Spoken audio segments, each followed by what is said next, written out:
see. Let's see if it's working.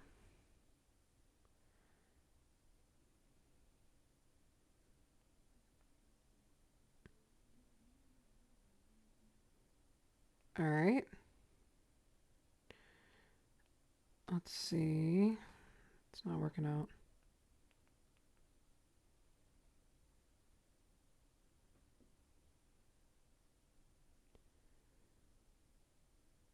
I can't tell if the audio is working or not. Hold up. If there's a playback, I am so sorry. I need to check if I'm actually able to be heard.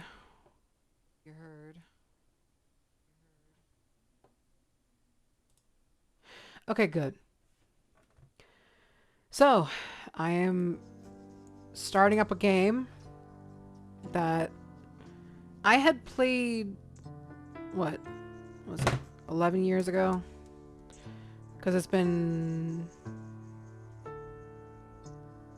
well, 2016 was the last time I booted it up. It's now 2025, but more like 10 years, but... Or what is it, 9 years? Anyway, been a long ass time.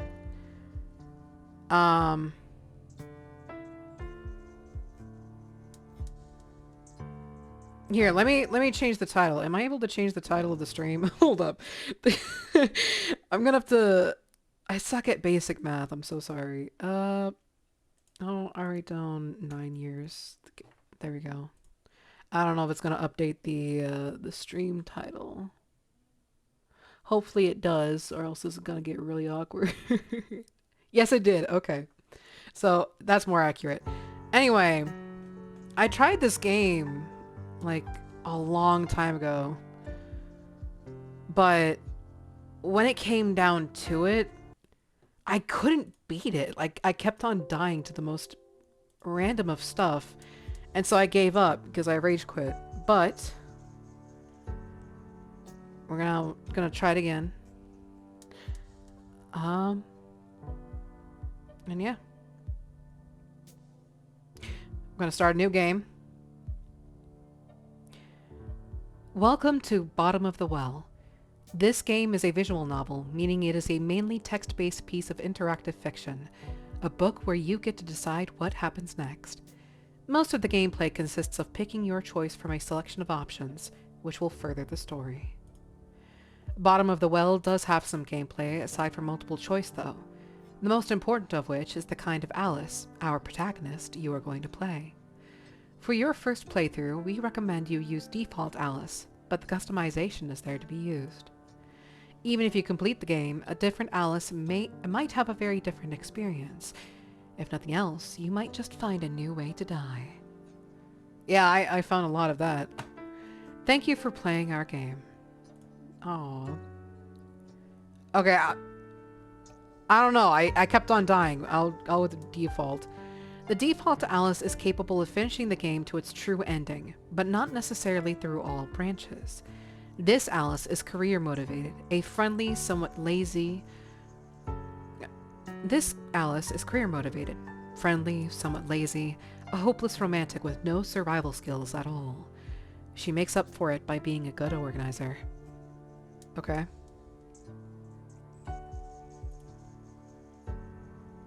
Okay. Accept and start. I just need to make it past the beginning, honestly. Accept and start. Ooh. Dream Diary, September 13, 2015. Oh, I didn't get to read it. Morning, eh? Morning. Did you catch the anniversary reading last night? No. Well, I tried, but I fell asleep. Listen, about that. You fell asleep? Oh, come on. Alice in Wonderland is our favorite. Let me finish. Something happened. I was tuning in on my radio. You're such a Luddite. Amazing I can even catch you online. Shut up. I'm not a Luddite. I just like analog things. Anyway, I was tuning into the broadcast and I must have hit the AM switch or something because suddenly the channel changed to something else. What? Aliens? Oh, government-run number stations? What? Why did I read it like that? I don't even know. No, it was this weird, like, white noise at first. It's hard to explain why I was so drawn to it. I could hear snippets of some melody, maybe lyrics, but the signal was weak. So, you turned it off and continued looking for the Alice broadcast. So, I went out on my balcony and turned the antenna around until the signal came through clear. It now sounded more like music, with the odd signal in the background. When logic and proportion have fallen sloppy dead, and the White Knight is talking backwards, and the Red Queen's off with her head. Ah, so somebody's pirate radio broadcast of golden oldies? It felt like there was something else there. Some message that the music was hiding. I know sounds weird. And then I fell asleep. What a story. No, hear me out. I dreamed, and I didn't know I was dreaming. Do you understand? It was entirely lucid, but like waking up in another world, except I didn't think of it as another world. Does this make any sense? You had a super lifelike dream where you didn't know you were dreaming, but you were still lucidly in control. Sounds pretty rad to me. I'm sure it would have been. Except for the whole end of the world apocalypse bit in the end. I'm sure it would have been. Except for the whole end of the world apocalypse bit in the end. Okay, now you've got my attention. I didn't get to read the diary, dang it. So, like I said, it was the end of the world. Everything I did that day felt like the real thing. Every smell, every sound, every color, every touch. It's important you know that I wasn't acting like I would in a dream.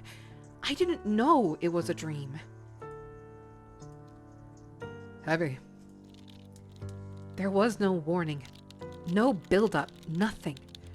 Just between one moment and the next, the TV had turned to the emergency alert system, and this voice that sounded like it had been recorded in the 60s told us we were under attack. Were you alone? Yeah. I had had a really long day at the office, so I'd sworn off all social contact for the evening. I had the TV on in the background, just as noise. Wait, what? The office? You mean you've got some kind of a real adult person job in this dream of yours? Yeah, actually. At the college student admissions office. Hey, don't sound so surprised. I am going to graduate in just a few months, you know. Uh-huh. With a BA in English Lit. Shut up. Such skill with words. Anyway, what happened next? Like I said, the TV suddenly turned to the emergency alert system. Jacked the volume all the way up to... I didn't even know... Jacked the volume all the way up, too. I didn't even know they could do that. The broadcast told us we were under attack right now and that we needed to get to the shelter. That we had less than 30 minutes before the bombs hit. Jesus. Sounds scary. At first, I didn't want to believe it. I switched the channel, but they were all the same. And then, the sirens started. Tornado sirens, flood sirens, I don't know. And I knew things were serious. So, what'd you do?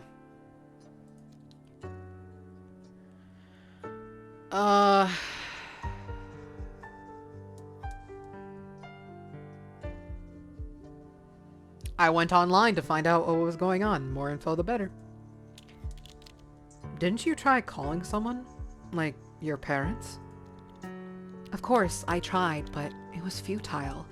The phone network was completely overworked, but the net still worked fine. So, what'd you find? The net was still working, but the bandwidth was severely lacking. The major news networks were either down or overloaded, but all the big search engines defaulted to some kind of government site in super simple HTML. That kind of confirmed it really was the real deal. Isn't the net supposed to be some kind of DARPA invention, anyway? Wouldn't be surprised if they had some kind of system in place to take it over if need be. Well, they hadn't taken it over. You could still go wherever you wanted. Facebook still worked. Apocalypse-proof servers? Nice. It was insane. I tried to get in touch with my brother. He's the only one who's even got an account, but there was no reply. I spammed my aunts and sent an email to my mother, but I don't know.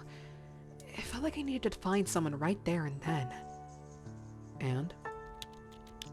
A group chat. It was spreading through our social network like wildfire. Someone had found the closest old Fallout shelter that was actually still operable down on 3rd. People were going there, just grabbing all they could and running before the bombs fell. So, what happened next?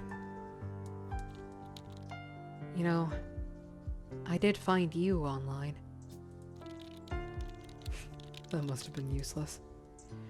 I'm all the way over in Old Blighty. Unless things were different in your dream.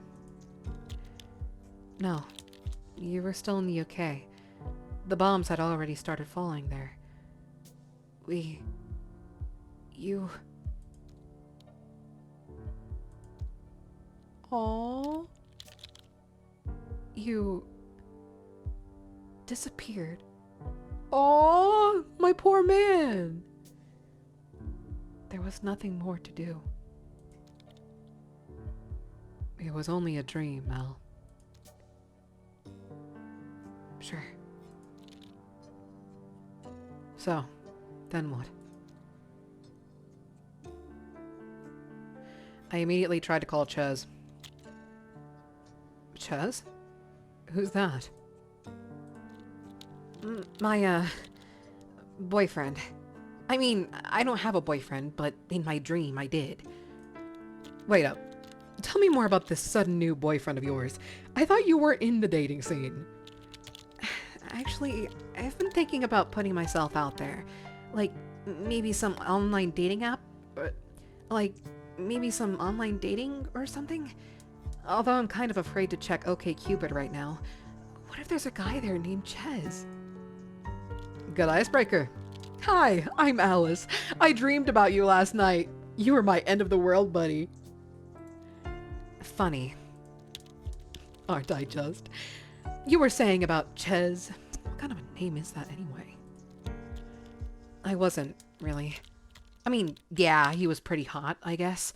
And smart, and into me. What more could you ask for? I can sense you blushing all the way over here. Maybe I should check my OkCupid profile, actually. So, what did your boyfriend think?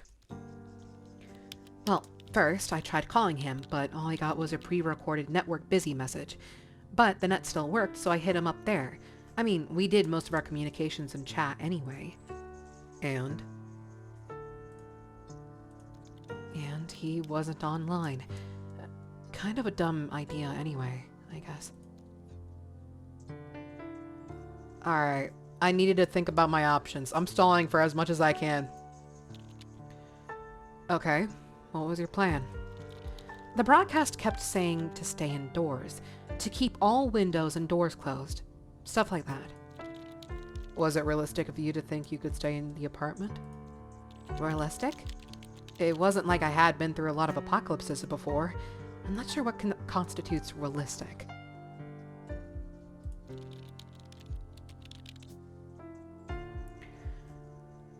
I had enough food in my cupboards to last me a little while, so at least I had that going for me. Oh, yeah, and I had my trusty radio, of course. I tried it and it worked. It was sending me out the same emergency broadcast as the TV. And you called me a Luddite. You got me there. So, what did you do? Okay, I remember last time when I played this game, I kept on getting killed at the shelter. out of 10 different ways. So I am going to just stay home, see how that goes. I decided to try to tough it out at home. I suppose I decided to stay home, mostly because that's what the message was telling us to do. Is this the part where you start putting aluminum foil over the windows and prepare your bathtub for extended living? As if I even had the presence of mind to do that. I just listened to the man on the TV. He said, move you and your family to the centermost room in your house, preferably one without windows, preferably underground. Oh, that's for like nuclear bombs, isn't it? Didn't your building have some kind of shelter? At least on this side of the pond, it feels like you can't walk down a block without stumbling on half a dozen bomb shelters. Sadly, no. We never got into the habit of getting bombed during our wars. We're the ones doing all the bombing. Anyway, bathroom it was then. Did you think to bring anything? Oh, right. Yes. I grabbed the biggest bag I had. A backpack. People always called it magic. You could fit so much into it. Bigger on the inside and all that.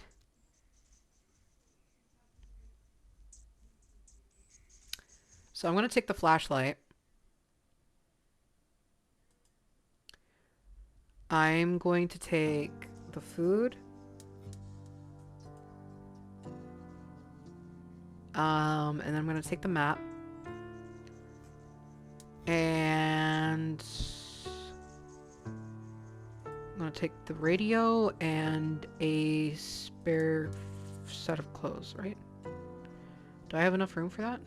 No, I don't. So I'm just going to leave that be then, because I don't think I need clothes. At least my idea is that I'm not going to get injured, but if I do... Okay.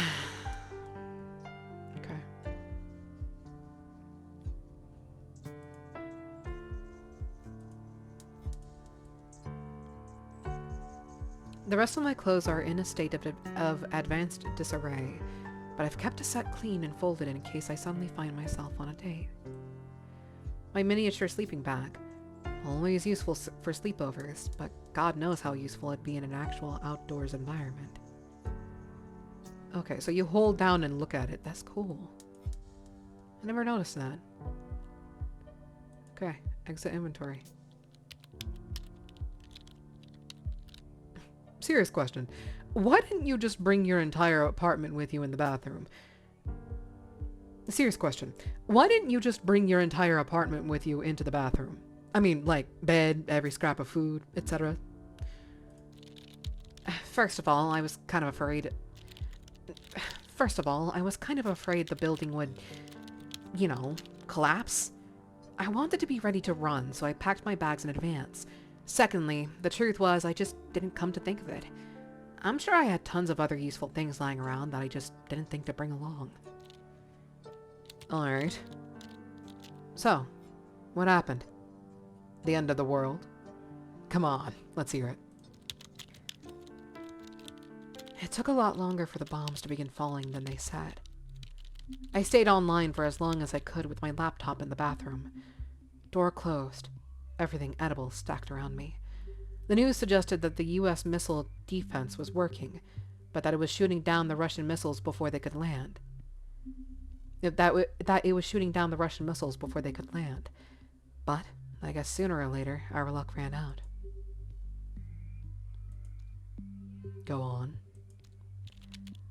Well, first, the electricity went. I remember being lit up by just my laptop screen. Before I had time to panic, there was this rumble. And then plaster started raining down from the ceiling, and the toilet seat underneath me kind of started feeling oily? I don't know. Like, I was in danger of sliding off it. Jesus. I was completely terrified. There's nothing really that can prepare you for it, and that was just the first one. How many did they send your way? How should I know? After that first hit, the internet was down. The lights didn't come back on, but then a few moments later, there was another one. You know how you kind of count seconds between seeing the flash and hearing the thunder when there's lightning? Yeah? This felt like that. Shock after shock, and then counting the little white flakes dropping down from the ceiling, hoping and praying the next one wouldn't just obliterate you. Did it go on for long? I don't think so. After the third one, my laptop and phone both stopped working suddenly. EMP? EMP? What's that? Electromagnetic pulse. It's this, like, secondary effect of a nuclear blast that knocks out electronics. Wait, how could you not know what this is? Wait, how could you not know what that is? It's your dream, after all. That is kind of weird. Dream me definitely knew. Knows? More things than real me that does. Or did. How long did you stay in there? Well, the man on TV said to monitor broadcasts until all clear was given. Or at least 24 hours. I brought my portable radio with me. The net went down, but the radio waves remained. At least for a while. Analog for the win. The broadcasts stopped after a while, but not before reporting on wind patterns. There was going to be a lot of fallout raining down right outside my window, right around the 24-hour mark. Ooh, still not the best option? Well, I was pretty sure it'd get inside whether I wanted it or not. The question was if it was worth waiting a little longer. Did you have enough food? I had enough to last me 24 hours at least. So, what was your decision?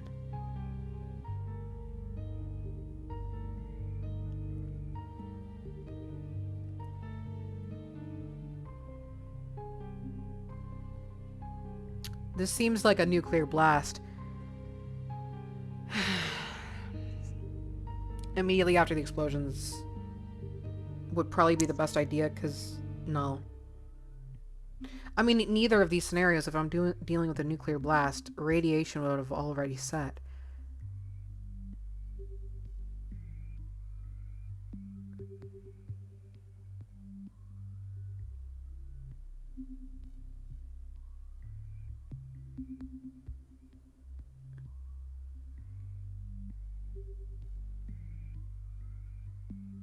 I stayed for 24 hours, like the man on TV said. I'll be a compliant citizen. I made, well, not quite 24 hours. I waited the whole night and most of the morning, I think, but it got increasingly hard to figure out how much time had actually passed. I hope you brought some candles and a book. I'd brought my laptop, but yeah, that didn't work out. But I did have a copy of Gulliver's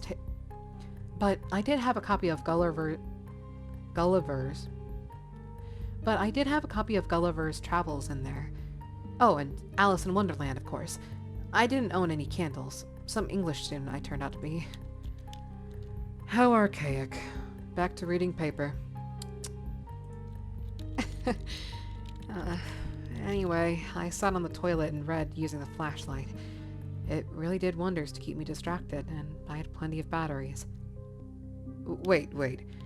I have to ask, are you telling me you sat through the night in real time? I told you. I had no idea I was dreaming. It was real. I'm awake, and I know it's a dream, but it's like I really experienced it. I get panicked just thinking about it. And I always thought lucid dreaming would be fun. Maybe if you have power. I had none. Did you get peckish? After a while. Luckily I had some food, although I had to eat it cold, of course. But it was food. It's not like I felt like having a pizza, but it was good to fill up my belly with something. Comfort eating! Funny. So, after you left the bathroom, what did you see? You know, it actually took me a little while to wrap my head around that it was still my apartment. You see, all the windows had shattered, so everything was covered in shards. There were books and papers all over, blown around by the wind, I guess, and ash. Ash? Yes.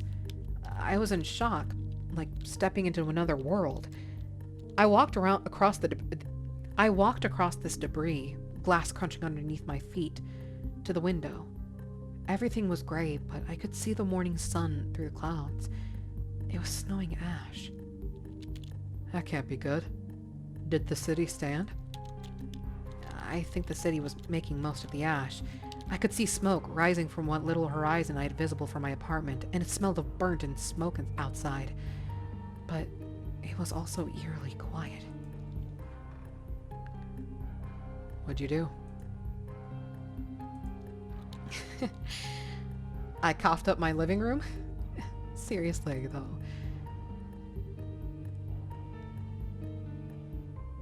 I took my bag and left.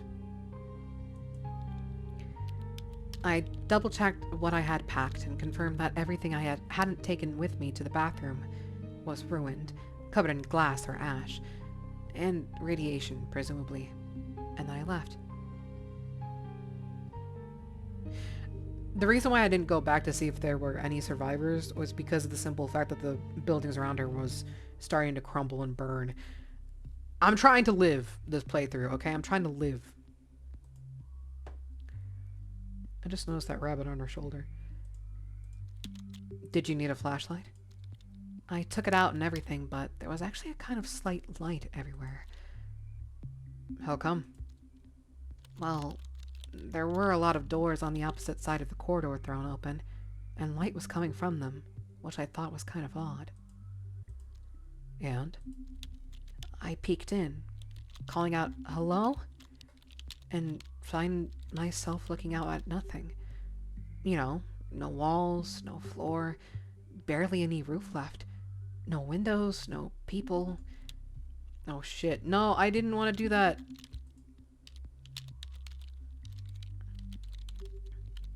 Aw, man.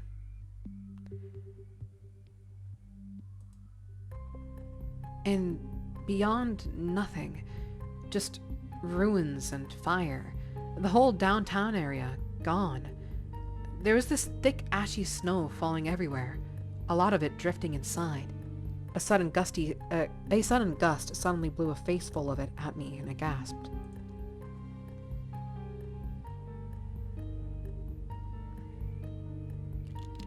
That doesn't sound good.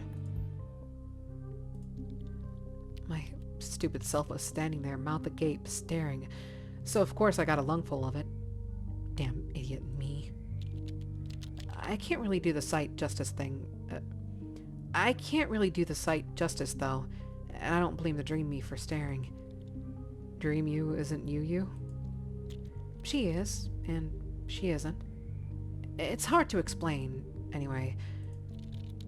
Were there no other survivors? I hadn't planned on looking, but as I finally reached the ground floor, I heard voices from one of the apartments there. Did you investigate? I didn't actually have to make that decision. As I was standing there, ears perked, a voice called out to me. Someone you knew?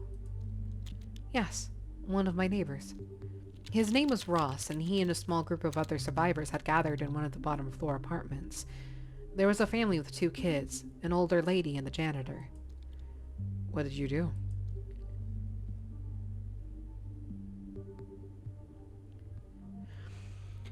Okay, I'm gonna... Because I'm sick, because I gulped down dust for some reason, I'm gonna go with Ross, see if they have any medication. I went with Ross. Yes, we gathered at the bottom floor, a little group of us. Ross, me, an old lady from the ground floor, a family with 2 kids, the night janitor who had hidden in a broom closet when the bombs hit. No one was badly hurt, but we were all coughing from the ash. Weren't you worried? I mean, about radiation? I didn't really have time to be worried about radiation. We were more worried the building would collapse on us. I mean, half of it was already gone. Okay, so what did you do with your little group? Well, first we all sat down and exchanged stories of our survival, speculations on the causes of the attack, all that. It was the most natural thing in the world. But soon enough, we needed to make a decision. Ross said I was the last person he'd found alive in our building.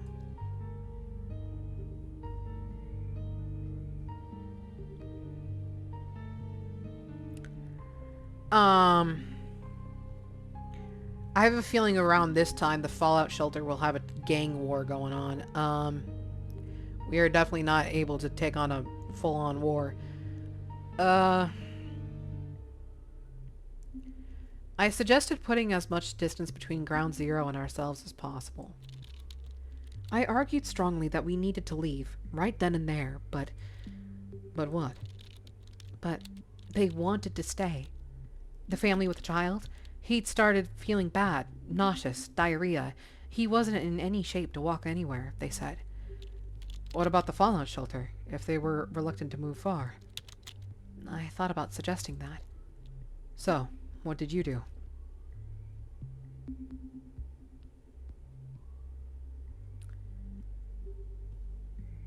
I suggested the Fallout shelter as a short-term goal. Let's try. When I revealed I knew about a Fallout shelter within walking distance, the argument just kind of seemed to stop. They were magical words. Fallout shelter. With radioactive ash raining down from above, I'd imagine so. So, we quickly gathered our things and headed down towards 3rd. I honestly hadn't even considered what things would look like down on the street, though. I mean, not really. What did it look like? The streets? Awful. Ruined buildings everywhere. Charred by fire, most of them. We had to pick our way between cars and debris and bodies. There were so many bodies. It makes me sick just to think about it. Must have been pretty difficult to travel. Yes, though it was oddly inconsistent. I think my building was the last one directly affected by the blast. About a block in the opposite direction, there were mainly intact buildings. As much as you could call them intact, I guess. Still standing. What about others? Were there any survivors on the street? Yeah, there were others. A lot of them were a lot worse off than me. Some were blind. Others were burned, broken, or in shock. There just wasn't anything I could do. Where was the government? I don't know. No one knew. I hadn't heard a single ambulance siren since the event. For all we knew, there was nothing left. Was the shelter still there? Well, the building it had been in wasn't. I mean, it had collapsed. It was just a pile of rubble and rebar and a charred mess of house innards. And the shelter? I knew the shelter used to be underneath this bar, the Rad Bar, on the 1st floor. I got us as close as I could, but the entrance was definitely blocked. Holy shit. But there were probably people down there too, weren't there? Yeah. And some of them were my friends. That is, if anyone survived. What did you do? Did the fallout continue to fall? Oh, yes. So, there was a question of time. Either we gave up and went back to the apartment, or then we tried to leave town. Hey, what about the people potentially trapped underground? Or then we try to dig our way down to them. It'd take time, but maybe it would be worth it. What did you do? I have a feeling the radiation's gonna get worse outside. We need a moment to just chillax and underground. I wanted us to try to uncover the entrance. The family with the kids and the old lady immediately said no. They weren't going to start digging around in the dirt for something that they weren't even sure was there. How nice. What about the others? Ross and the janitor guy. They wanted to help, but they weren't really sure it would be worth it. What'd you say? I told them we didn't have nearly enough uncontaminated food to survive at the apartment, that this was our best shot. The others left, and we got down to business. It was dusty, hard work, but at least I wasn't alone. Could you have done it yourself? Probably not. We found the hatch, marked fallout shelter and everything, underneath a car that had either been thrown through a wall or purposefully crashed through it. Luckily, the tires were still functional, so we could just roll it off. Man, I'm almost dead just by merely doing shit.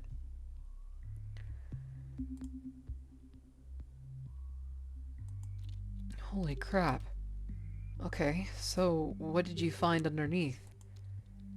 Well, at one point, of course, the people below had noticed that someone was working above them. There wasn't a lot they could do from below, of course, but the moment the hatch was free and I banged on it, someone opened. They must have been grateful. Oh, yes. Being trapped underground is never a very welcome concept. Although in this case, the cellar had contained a few hundred gallons of booze and beer, so some of them were in quite a festive mood. So, what did you do? Well, the moment we stepped forward, as if thinking of wanting to come inside, this woman appears. Redhead, resting bitch face syndrome, the works. She states unequivocally that there was no more room in the shelter, and she's got backup, a scary-looking biker dude and his posse. I actually knew him, vaguely. His name was Ray. He didn't actually live that far from me. What the hell? Didn't a whole bunch of people just climb out of there? I bet not all of them were very keen on going back in. Yeah, I don't really know what she was thinking, but her problem was clearly with me. There could only be one queen bitch, or something like that. All that work and now this. What did you do?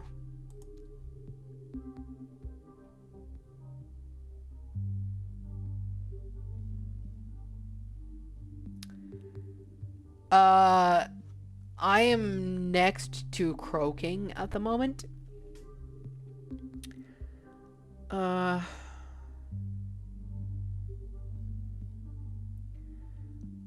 Let's go ask about Ches.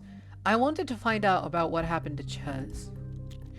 So, going after Ches, where would you start? At his apartment. It was just a few blocks from mine. Alright, so you did that? I thought I could go and check. How was the walk? Gruesome. I mean, the destruction lessened further away from my building, but it was still pretty bad. Cars, bodies. But I just tucked my chin down and hurried, not stopping for anyone or anything.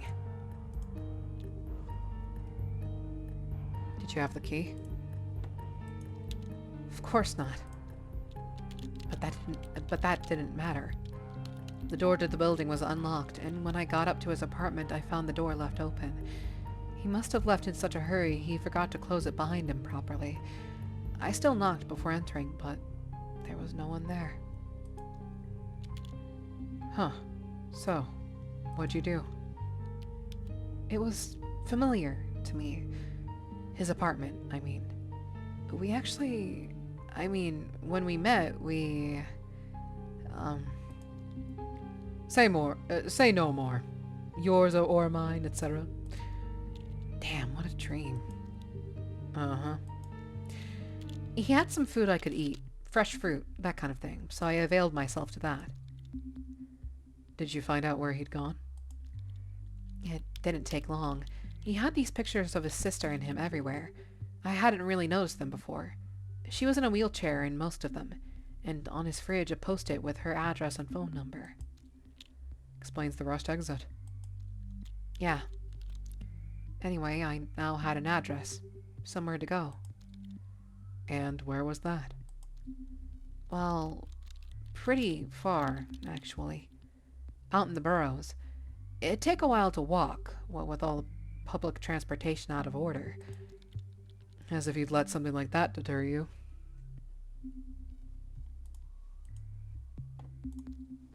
True, but it was pretty far. And I was alone. It would be dangerous. Did you reconsider?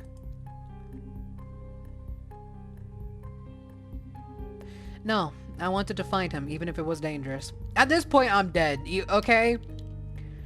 I had a place to go, and the will to get there. The only thing remaining was the actual getting there. I explained to the others, and they understood and wished me good luck. And the burrows? Well, as I left the center, things became less charred and destroyed. But there was destruction everywhere. I felt like no part of the town had escaped the bombs. Go on. How did it go? It was pretty slow going, and there was this ashy rain half the time. But there wasn't all that much I could do. At least I had a goal. But you made it. What did you find? Disappointment. The problem was, of course, that I had no idea where he might have gone. His apartment might have told me something, but there was no way I was going back there. So, I gave up the idea. If I found him, it would be by chance or providence. So, what did you do instead? There's actually not much else to say. Immediate shelter was first priority. Huh? Well, I'd been feeling it for a long time already, but by then, it just came to an end. I couldn't move anymore. I was too weak. I had to rest, but I couldn't even keep food down. In the end, I couldn't even stay conscious or talk.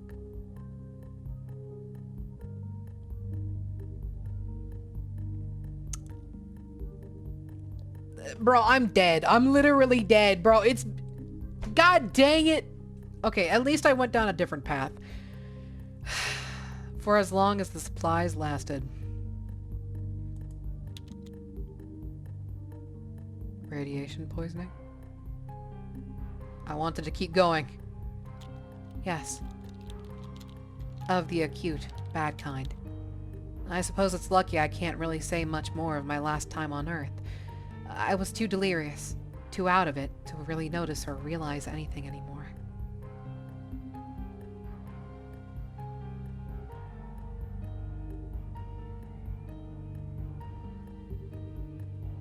I went up to them and confronted them. I don't know who them is.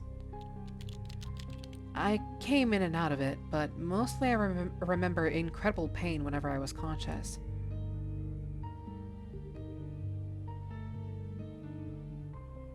I told them I had enough food and didn't need to steal theirs. I told him the truth. No, I had nothing. I opened my pack to show him, and he grabbed it, emptying it out and rifling through the contents. What is going on? What?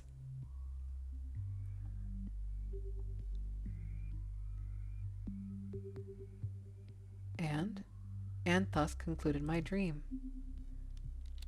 Well, that was interesting. What do you think? I think it felt incomplete. Like there was something missing. That wasn't the way it was supposed to end, you know?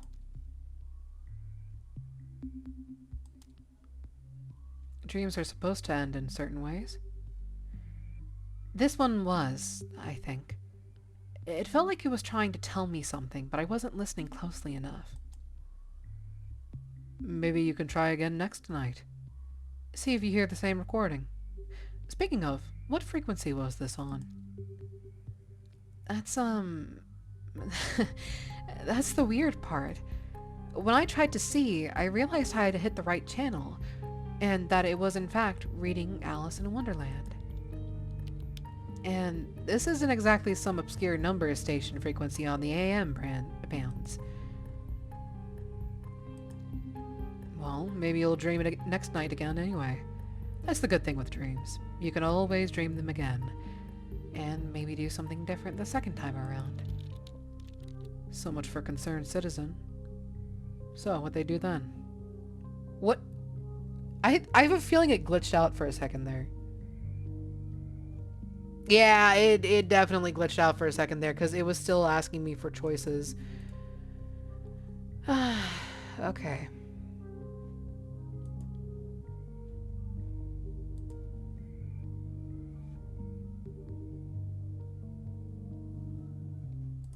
Wait, why is it not going through? Oh no, did it glitch out because I failed spectacularly? No. What happened? Why did it glitch? Uh,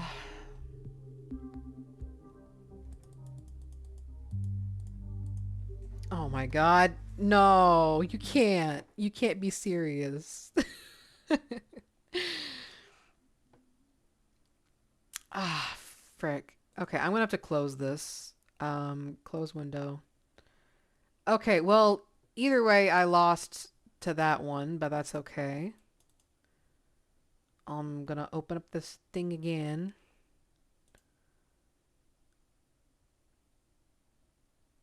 So yeah, I don't know why it glitched out at the end there. That was weird.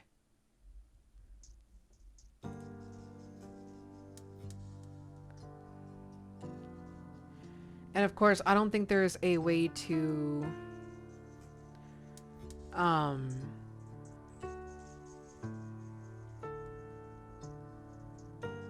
I don't think there's a way to, how do I say it, load up a different like save. So, yeah. Okay. So I'm making sure it's still capturing the game. Yes, it is. Okay, good. Alright. New game. Okay, what if... Okay, so no, wait. Okay, so I have a feeling that doing the internet and then doing the... Today I had the weirdest dream in my life. I'm waiting for Joe to come online so I can talk. But yeah, I'm going to... So the internet, talking to Ches...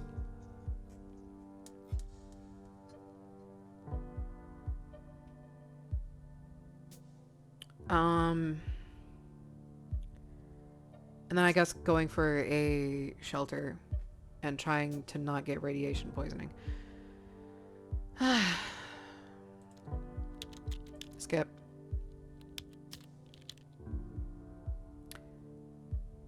So I think I have a lot of clicking to do.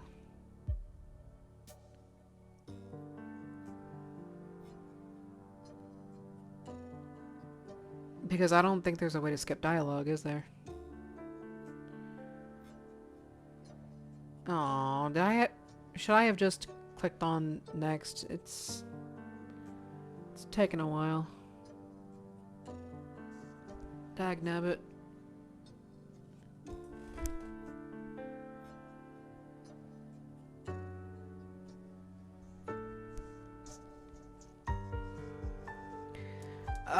I guess I'm gonna give it a while before I exit again. This is very unfortunate. Oh, there it is. There we go. Alright.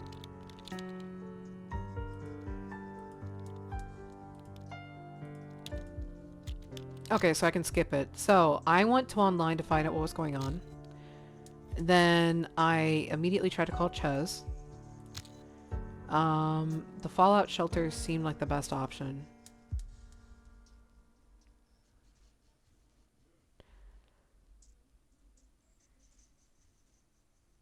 I need to survive, like, not get any radiation poisoning.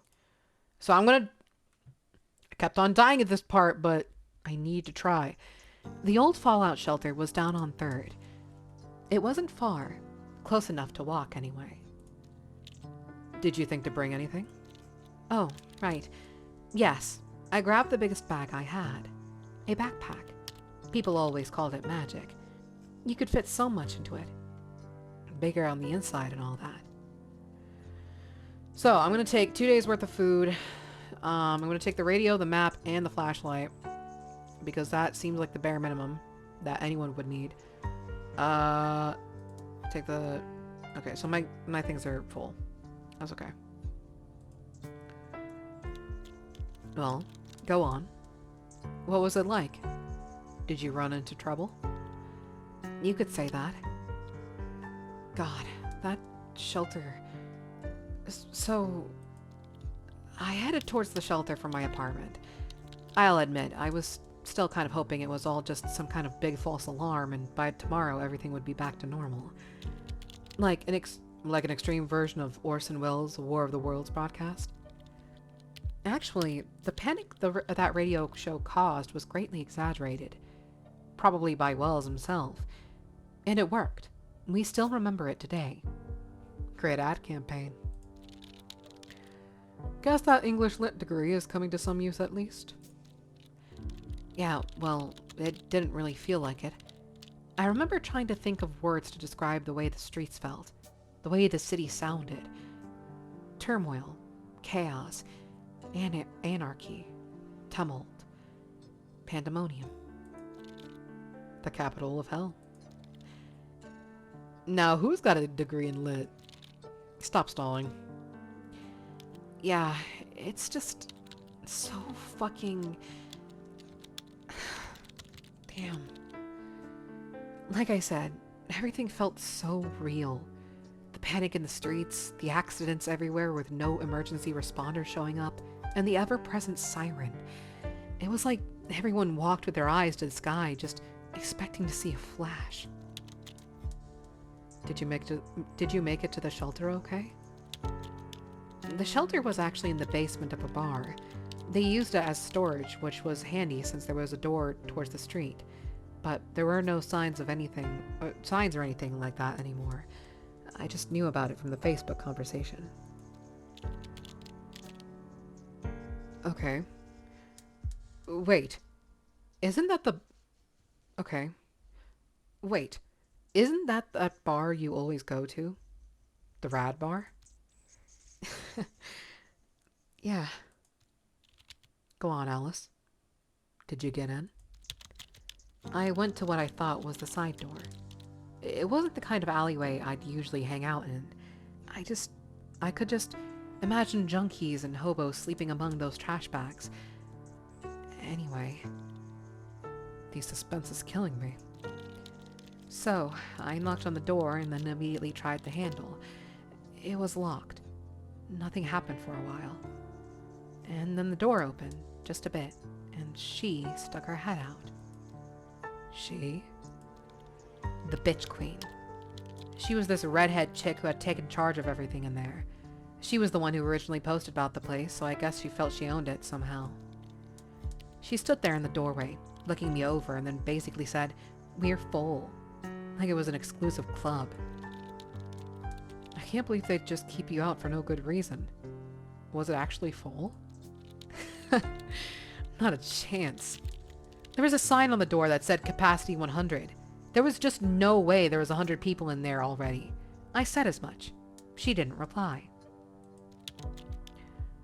I guess you didn't just let it be at that? I said I wasn't the only one wanting to get in.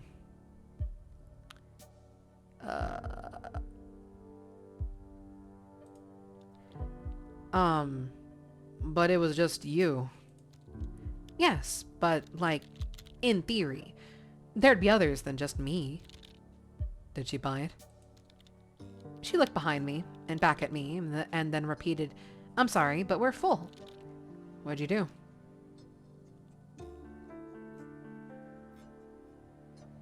I'm gonna put my foot down. You know what? In the past playthroughs, I never started a fight. You know what? I'm gonna go for it. I tried to push the door open. I wasn't having any of this shit. The door clearly said capacity 100 people. There was no way there were 100 people in there. So, what did you do? I tried pushing, but I was way too slow and weak. She kicked my foot out and slammed the door, leaving me standing in front of it. Oops. Yeah. I tried banging, but, well, there was nothing else to do but give up. I stepped back from the door, the sound of it slamming shut still echoing in my ears. It was the sound of desperation. I knew there'd be no more opening it. I had to think of something else. So, you were right back where you started. Kind of. So, realistically, what were your options? I needed to get out of town. So, what was your plan? Well, I needed to get out of the downtown area fast, which left me with a few options. The streets. I can imagine they must have been pretty bad. You live centrally, don't you? Yep. And yep. The streets were bad. Really bad. Accidents everywhere. Gridlocked as far as the eye could see. Panic. Bedlam. Awful. So, no buses, no metro. And you don't own a car, correct? That's right. But I had a few options. One was to start walking until I got out of the gridlock zone and then steal a car. People were leaving them with the keys in the ignition, just running away. Okay. Sounds awful and reasonable. Another would be to try to find a car as soon as possible and then use it to make a way out of the gridlock. What, like in the action movies? A truck or a bus or something smashing through? Something like that. There was a third option. This one guy I know, who lives not too far away, I know for a fact he has a motorcycle, and I know for a fact he loves it and takes good care of it. Maybe he'd lend it to me. Lend his favorite thing to someone who is self-avowedly leaving forever to live as a hermit out in the mountains?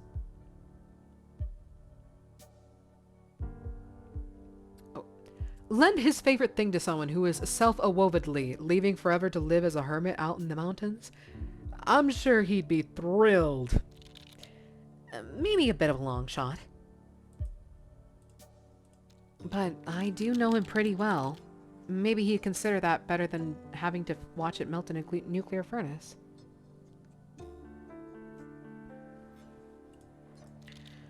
Alright then. So, what did you decide to do? I don't have time to find another guy with a motorcycle, bro. I need to steal a car.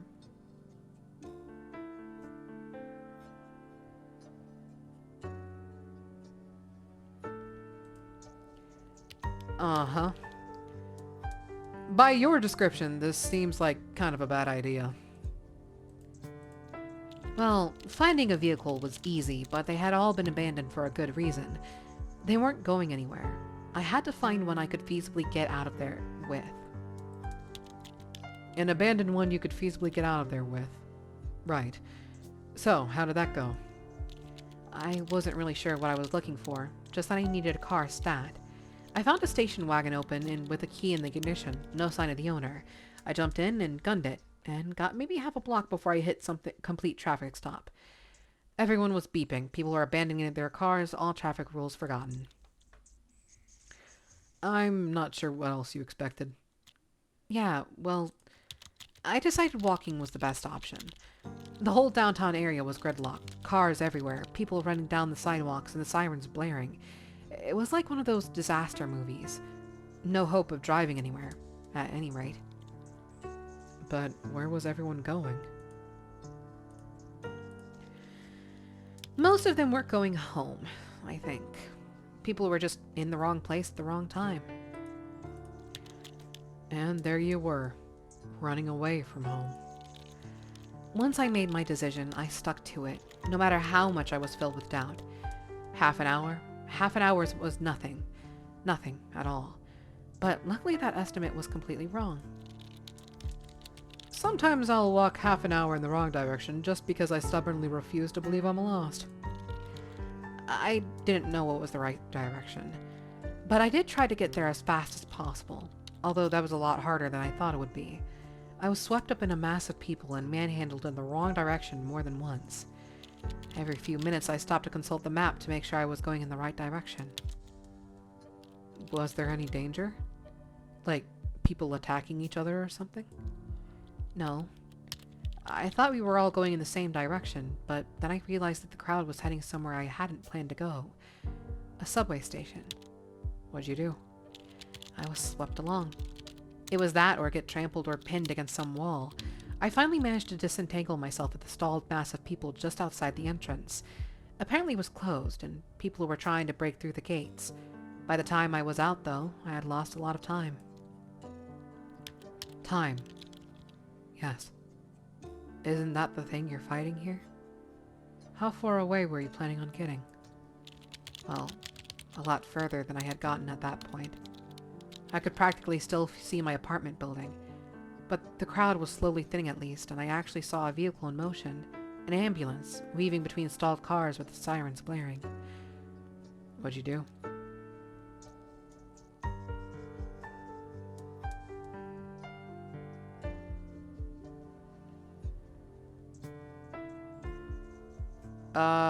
I kept walking, although I started looking for shelter. I found myself looking over my shoulder all the time, as if the flash could come at any time. Aren't you supposed to look away from the flash? Well, yeah, but how could I not? Some warning, something. The sirens were pointless. Weren't they supposed to warn when the event is imminent? Now I'd been out for at least an hour and no bombs yet. I think I would have just stayed at home. Or done just about anything but head out into the open.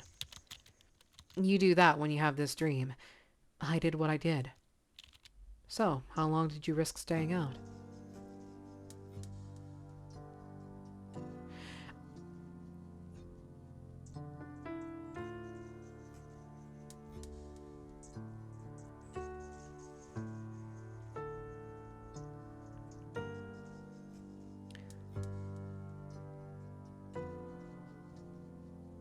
I knew I didn't have much time, so I ducked into the closest shelter I could find. I was hurrying. I really was, but somehow I knew I had lost too much time. I saw it streak above my head. Oh God. What? You were outside when the bombs fell? I thought... I don't know. I thought I'd had time to get away, but I just wasted too much of it somehow.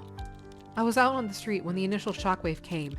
There was just no duck and cover could have saved any of us there from that. I don't think. The next thing I know, I am showered in glass as every window above us shatters. Cars swerved off the road and crashed bedlam in light. Bright, bright light. I tried to crawl out of the way when something hit me. Maybe a piece from a building. I don't know. I blacked out. You have a really fucked up imagination, Alice. It didn't feel like a dream. That's the thing. Because you don't wake up in dreams, do you? But I did. Bleeding. Alone. Out on the street. What did you see? Man, it's instant radiation poisoning. I saw a burning city. Ash rained down. In downtown, far too close, a mushroom cloud, just staring me in the face. It was the end of the world. I just knew that there and then. Jeez. And then there was a streak of light, and it was actually almost beautiful as it fell from space. Just a streak of light, at only a slight angle. I just had time to think, no, we've had enough, before it hit. For some reason, I elected to stare right at it when it impacted, above the ground in a terrible fireball. Please tell me the dream ended there. Ended here. Yeah, I didn't really see it though. But I died. Eventually. In the dark. Okay, maybe I should have gone to that motorcycle guy. Hold up. And thus concluded my dream. Well, that was interesting. What do you think?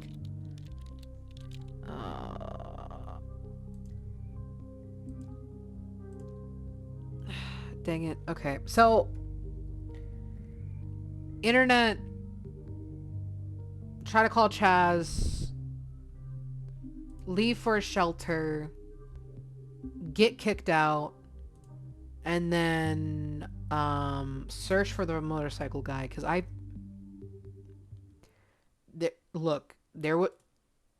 lasted a bit. I lasted a bit, okay? That is the goal. That is the end game. Okay, it's gonna happen. Very reminiscent of how I first started. Okay.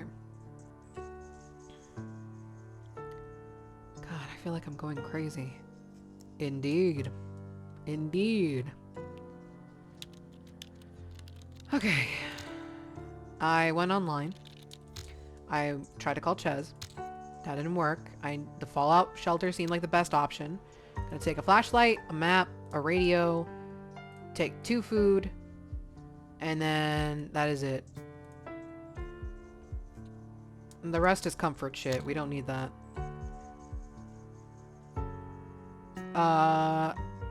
I tried to push the door open.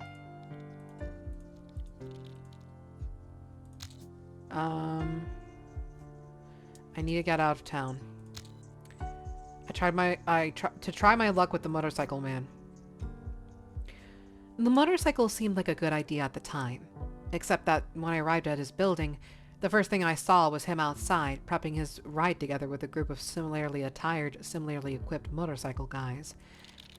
So much for borrowing a motorcycle, then. He recognized me when I approached.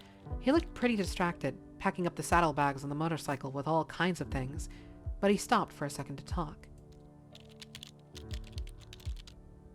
Hello, I see you are making your escape. Would you happen to have a spare slot in your escapo machine? Not exactly. He told me he was headed toward the Fallout shelter, and that if I wanted to, I could come with them. He said he knew the woman in charge and that she was waiting for him. Yes. You also know the woman in charge, and it didn't go so well last time. True, but it was such a tempting offer. Did you take his offer? Hell yes! I said yes, of course, and a few moments later we were all packed up and off we went. The motorcycle was exactly as efficacious as I thought it would be, skimming past the stalled cars and even edging through masses of people. We made it to the Fallout shelter in excellent time. Why not ask for the motorcycle? I mean, he's not going to need it in the shelter, is he?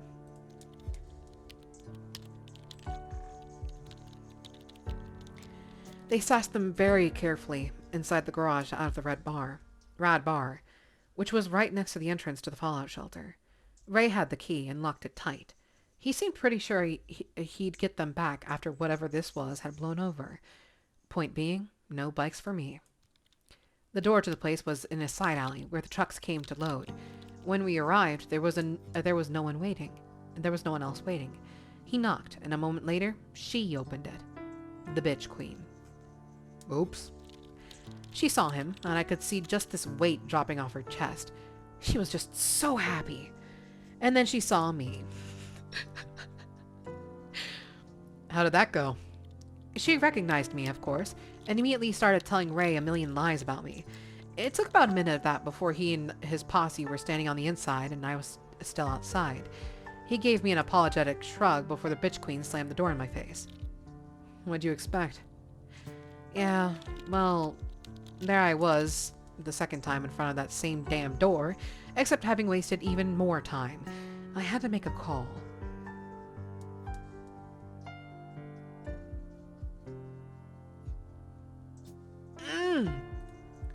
I'm going to the menu. Fuck this. Yes. Yes, I already know I'm dead at that point.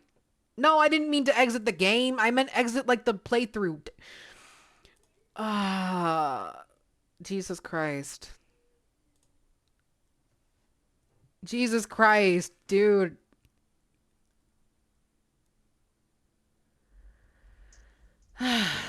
Okay.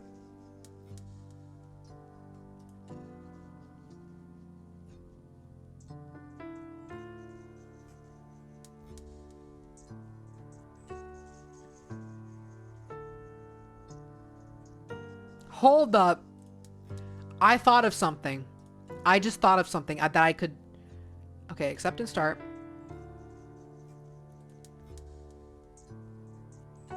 Okay. I thought of something that could theoretically work. It's a strategy.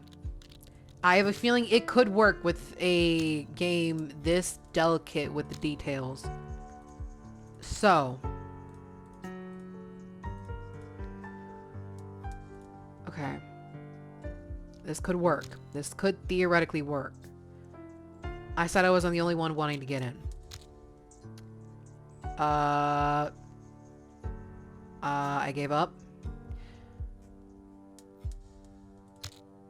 Okay. I needed to get out of town. Motorcycle man. Hell yes.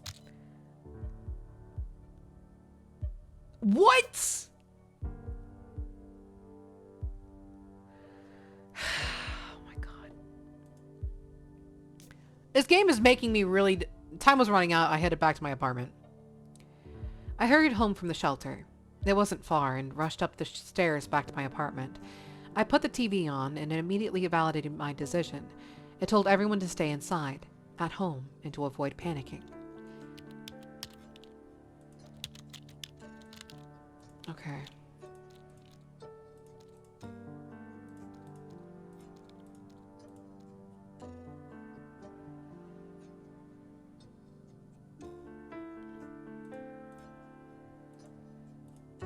I mean, I'm still gonna take the same things.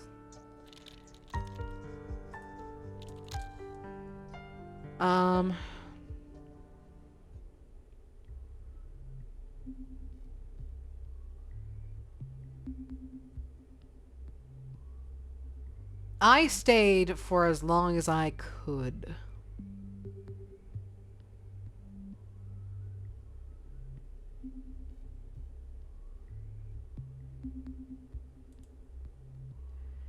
I stayed for as long as I possibly could, until my supplies ran out. And how long was that? Well, I could have stayed at least a few days, and I was preparing for that.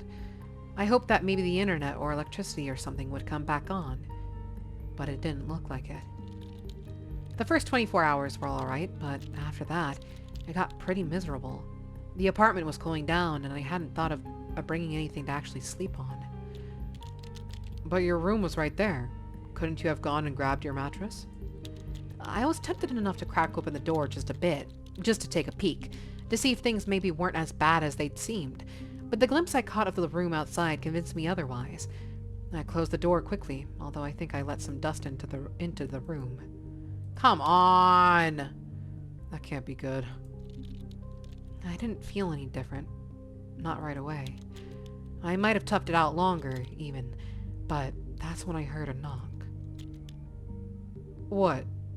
On your bathroom door? Oh my fucking god, no. No. My front door. Holy shit. Survivors? Rescue? The former. But I thought the same as you. I couldn't just ignore it. So I got up and stepped out. What did it look like? You know, it actually took me a while to... Okay. You know, it actually took me a little while to wrap my head around that it was still my apartment. You see, all the windows had shattered, so everything was covered in shards. There were books and papers all over, blown around by the wind, I guess, and... ash. Ash? Yes. I was in shock, like stepping into another world. I walked across this debris, glass crunching under my feet, to the window. Everything was gray, even though my phone said it was morning. It was raining ash. That can't be good.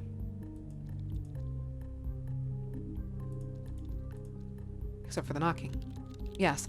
Actually, I had gotten so hung up on staring at the fallout when whoever had been knocking had given up. I rushed to the door and pulled it open just in time. Who was it? It was one of my neighbors. His name was Ross.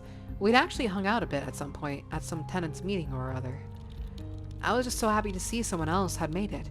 I started asking about the building, about the city, about everything, but he just said, well, he actually just led me to a door that was open. It faced the opposite side of the building. What is that? Let me finish. I peeked in, calling out a hello, and finding myself looking out at nothing. Oh my fucking god! Can you close your mouth, Alice? Please! I'm sick again!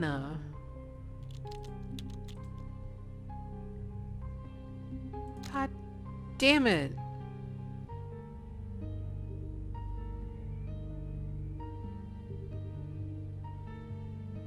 I suggested we stay put. We all sat down and talked about what to do, and I suggested we stay at the apartment or somewhere close to it. How come? Well, if the house hadn't fallen yet, it probably wasn't going to fall. And besides, we could stay in the lower levels. We could pool all of our food and maybe go through the empty apartments for more. It wasn't stealing. I mean, this was survival.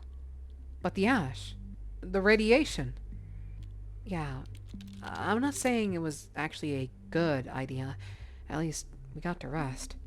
Dude, I am already radiated poisoned. Okay, I'm dead either way. I would exit, but then it would bring me just to the. The thing was, the family with the kid. The kid was getting really sick, throwing up, clammy skin. It was pretty gruesome. We were all actually getting pretty ill. Radiation poisoning? Yeah. And you? How were you feeling? I felt nauseous and dizzy. And? Well, we spent the day looking through the rest of the apartments, gathering some food, medicine, and water. The boy wasn't getting any better, and neither were the rest of us. I think it started to dawn on us that there would be no rescue. What did it look like outside? Like a war film. The worst was the cries through the night. Of pain. I don't know if it was from people trapped or just people in pain. We didn't do anything about it. Why not? There was nothing to do. Alright. So what did you do next?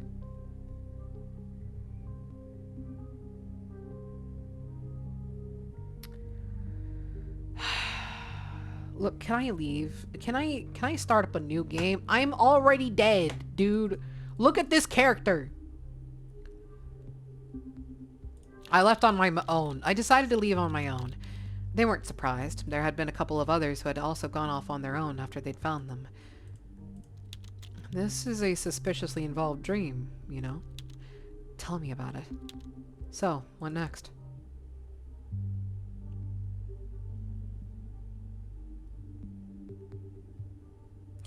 Dude.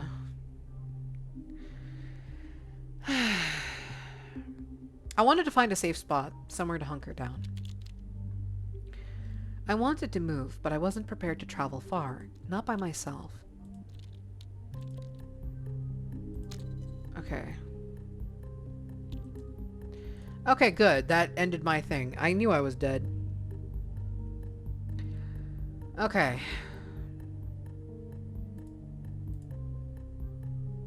Let's try this again.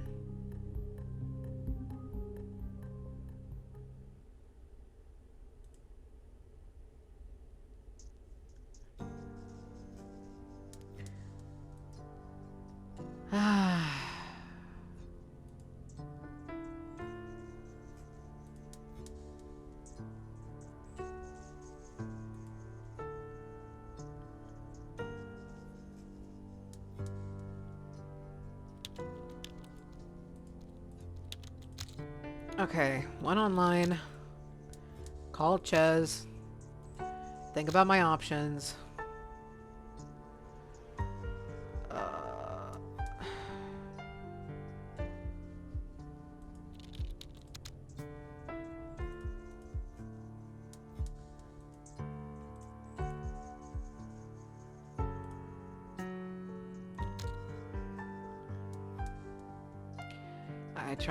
I tried talking my way in. I gave up. I need to get out of town to walk past the worst.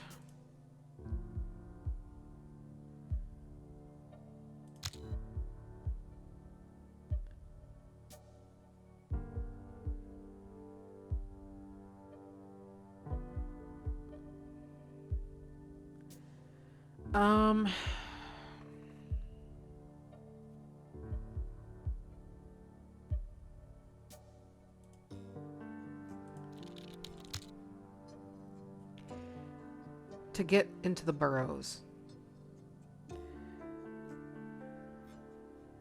I just kept walking. I don't really know what I was thinking.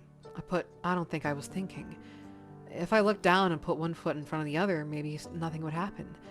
Something like that. So, how did that work out for you? You think it was easy? People had driven out into the sidewalks and left their cars. Everything was a mess. I tried going back down the main highway, but it proved pointless and I had to backtrack. I didn't say it was easy. Did you consider running? I half ran and jogged as much as I could, but it felt like being late for class. I got tired almost immediately, while the goal was still as far away as possible. Far away as ever. Where were you even going? Away. As far away as I could. I don't know. And? Well, it... Ah, shit.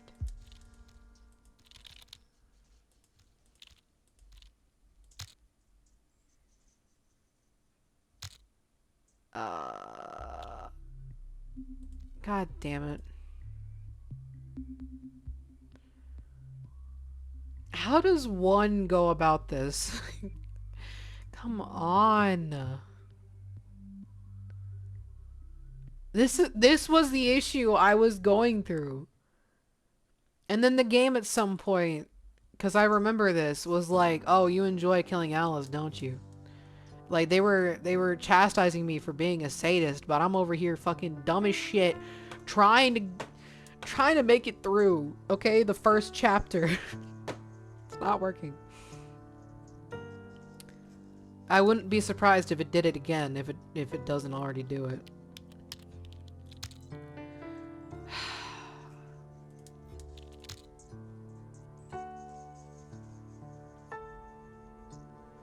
Okay.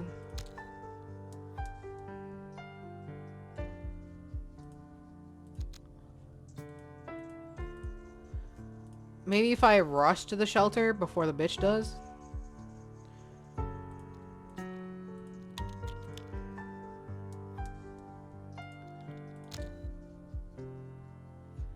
Try talking my way in. I tried talking my way in. You can't just leave me out here, and so forth. She just repeated that they were full, that there wasn't enough food for any more, that I should try to find some other place to hide. Stone cold bitch indeed. I tried telling her I wouldn't be a burden. I had brought food. I opened my bag and showed her. You're nicer than I would be. What did she say? I wasn't being nice. I was being desperate. I was trying to figure out the rules of this some new reality. She hesitated. Then she said, all right, but you will have to share. A bribe, huh? How tempting. What was your answer? So I decided to take the queen up on her offer. So she let me slip in, closing the door behind me with a bang.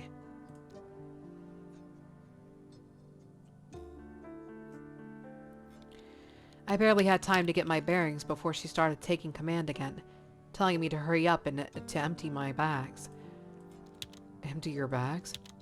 She had some kind of notion she should be in charge of the supplies. And what did you say to that?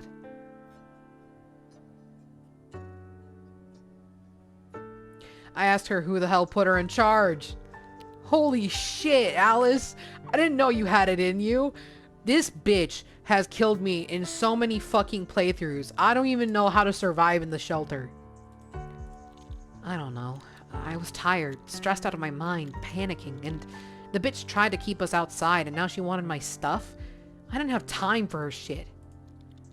Not that I'm in support of this course of action. I am, but you had sort of made a deal with her? That deal was off. You go, girl. How she'd react? Stunned that someone would actually stand up to her. What did she have to say for herself? She said she was the proprietor of the Rad Bar, and therefore the legal owner of the Fallout shelter, and that it was only out of the kindness of her heart that she allowed us inside. Allowed you, huh? Yeah, but I was used to her kind. I saw them all the time at work. Entitled mothers, spoiled students, stuck-up RAs. I told her flat out she wasn't going to boss people around when lives were at stake. All the time at work. I wish my dreams would give me this kind of confidence. Well, her bubble didn't exactly burst, but she went quiet and left me in mine alone. Did she leave you alone afterwards? The place had maybe 20 people in it, us included, but she stayed away from the most of us. from most of the rest of us. So yes, she did. Were you the last to arrive? No. Soon after us, there were some others. These she let in without trouble, embracing one of them. This big, burly guy with a motorcycle jacket. Someone you knew?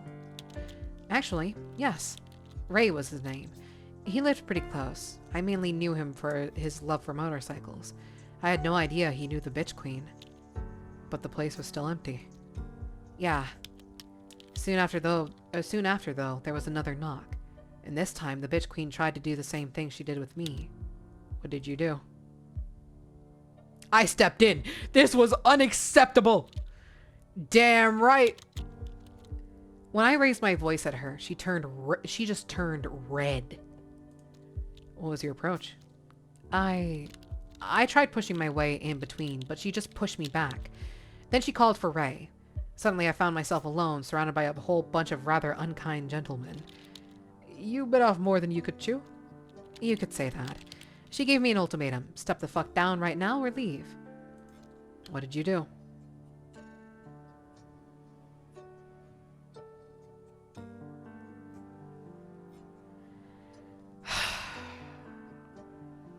Bombs haven't fallen yet. I backed down. I didn't want to risk being thrown out. I know it's just a dream, but... Jeez. What she was doing was just not right. I know, but... I was afraid. I didn't want to be thrown out. I understand.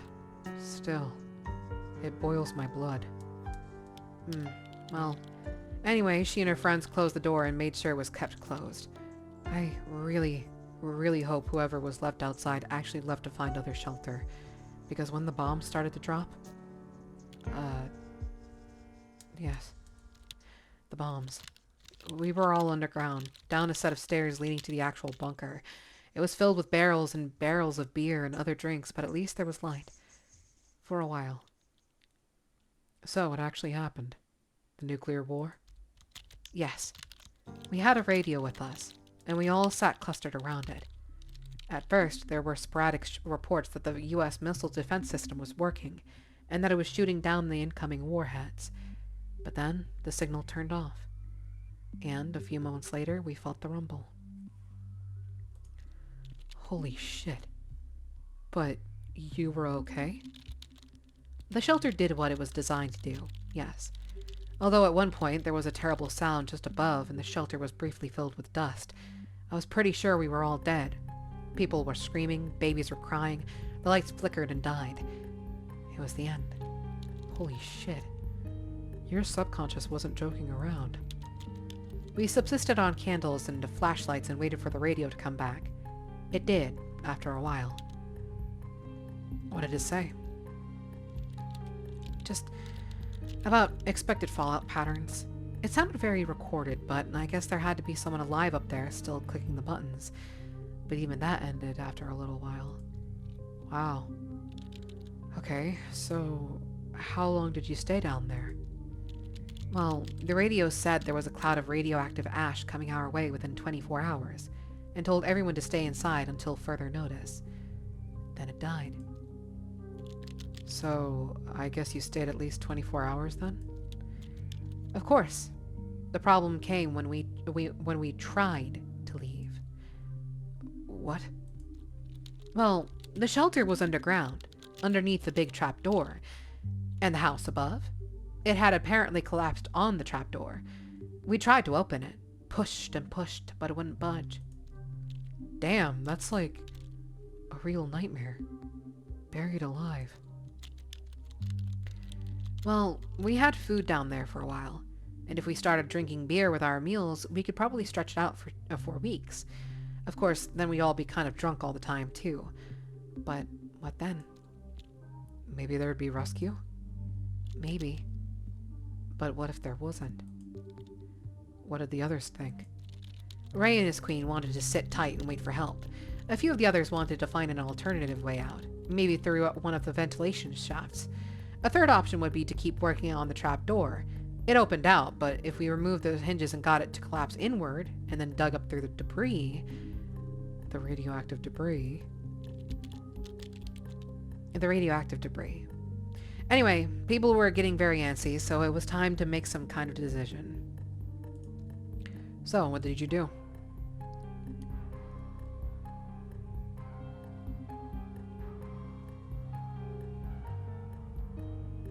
Opening up an alternative exit seemed the wisest, like a ventilation shaft. Correct me if I'm wrong, but don't you get your air from the ventilation shaft? Well, yes. So it was kind of risky to go messing with it, and we all knew that. But the trapdoor didn't feel like a good idea, and neither was just staying put, so it was a shot. So what did you find out? Well, I stood on the shoulders of some of the others and managed to dislodge the grate on one of the shafts in the roof. I shone a flashlight in and saw it was just barely big enough for one thin-shouldered person. Sounds like someone I know. Well, with a bit of help, they pushed me into the shaft, up into the shaft. It was tight. Very tight. But I could just barely wiggle my way upwards. This was roughly the point I remembered I have a serious fear of enclosed places. Well, I understand. What if you got stuck? No one would be able to help you, especially if it was somewhere further up. Who knows if it even led to the surface, or if it was unblocked up there. Risky.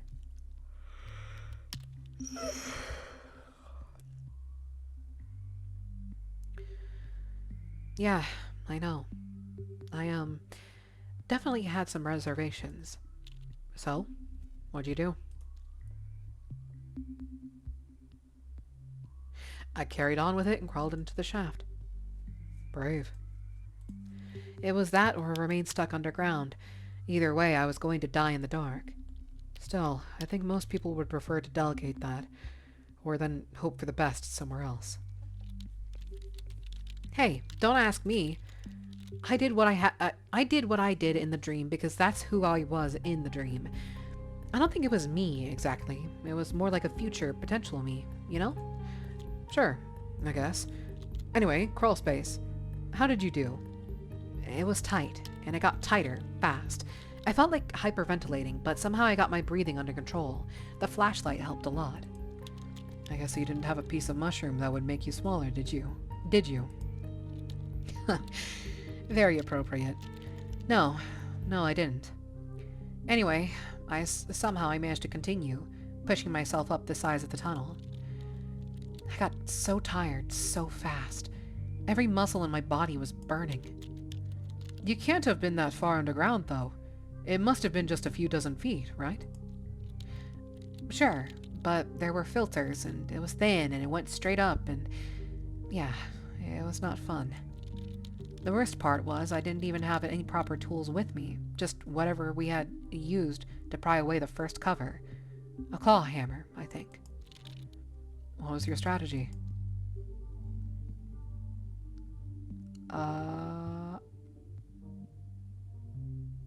Slow and steady. It wasn't easy, and I really don't want to think about what would have happened if I hadn't kept my cool. It would have been so easy to just get stuck. But you didn't. I didn't. Somehow I found myself looking at sunlight streaming in through a grate at the very top. At this point, I had removed about 5 active coal filters, so I knew that whatever else happened, their filtration system would be broken now. In other words, you had to get them out. Yes. Except that wouldn't be as easy as that. Jesus, the way things looked up there. Yes? The whole building had collapsed on top of us. It was nothing but concrete and rebar and broken glass. Luckily, the ventilation shaft was on the street, and luckily nothing had fallen on it either. But the rest of the city, it was pretty much unrecognizable. So there really had been a nuclear war. I don't think that was ever in any doubt. Anyway, I had a bit of a breakdown, but then I got to business. I located the trapdoor soon enough. It was buried underneath a ton of rubble, but it actually didn't look as bad from up here. A concentrated effort from down below with some help from up here would see it cleared within a day, I was sure. What about the radiation? I don't know. We had waited for a while. Everything was covered in a layer of ash, but I had no idea if it was radioactive or not. So, what did you end up doing? I figured it would be faster to dig them out if I found help first. With help, I could probably dig out the whole place a lot faster, and there had to be other survivors around. Good thinking. Where did you go? Well, the streets were a mess. Most of the buildings around had either burned or collapsed from some shockwave or other. I wandered around shouting for a while until I decided I needed to be more systematic about it. Okay. Systematically looking for help to dig trapped people out of an underground shelter. How do you do that? I started by going somewhere familiar, back to my apartment building. And lo and behold, there it stood. Or half of it, anyway.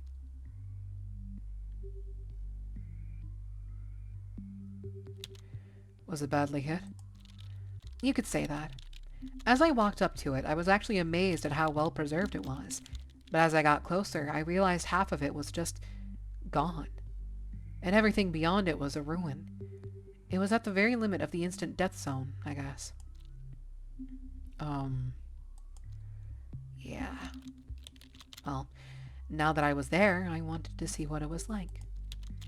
Did you know your neighbors well? As well as one might expect. Anyway, I went inside and almost immediately heard voices. I followed the sound and soon found a room on the ground floor.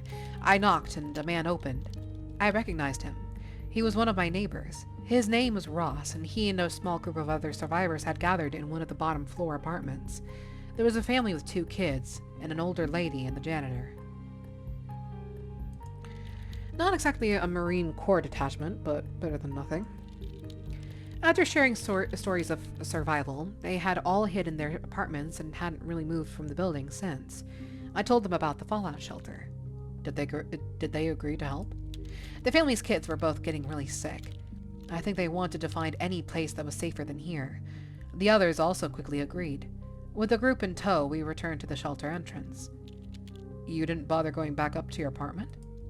I did, actually. But it was nearly unrecognizable.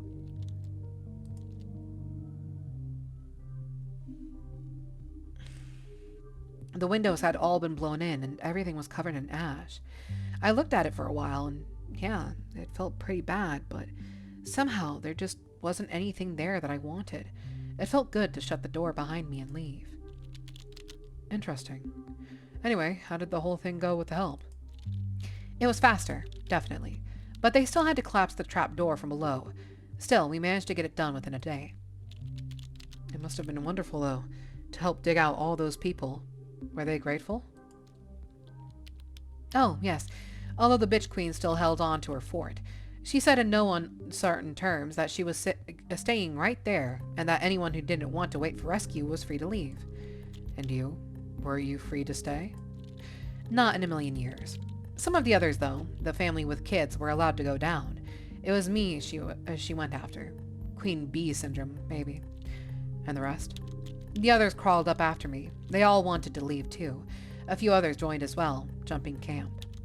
Ross decided to stay with the family. That's why they helped excavate the shelter, after all.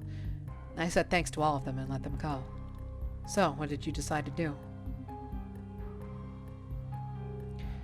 I wanted to find out what happened to Ches. At this point, I'm just wandering around, because I'm already sick. Ches? My boyfriend. In the dream, I mean. It was weird. How steady? Well, you know, I felt there was potential. Encouraging. So, going after Ches, where would you start? At his apartment. It was just a few blocks from mine. Alright, so you did that? I thought I could go and check. How was the walk? Gruesome. Okay.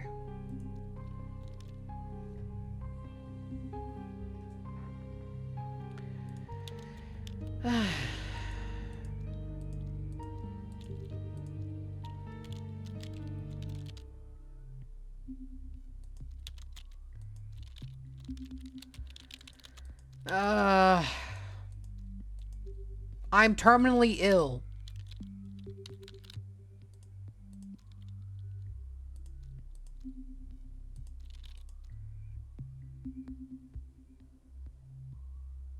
I wanted to find him even if it was dangerous.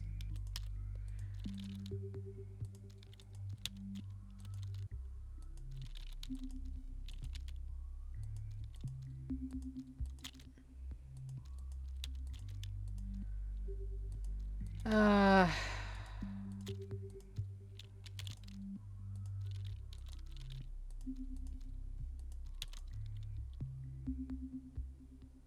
I wanted to keep going.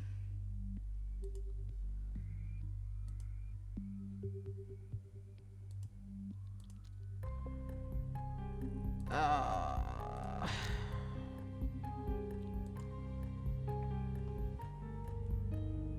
Okay, maybe I shouldn't go look for Ches, is what I'm getting from the story. Maybe I should never find a way to go to Ches. Okay.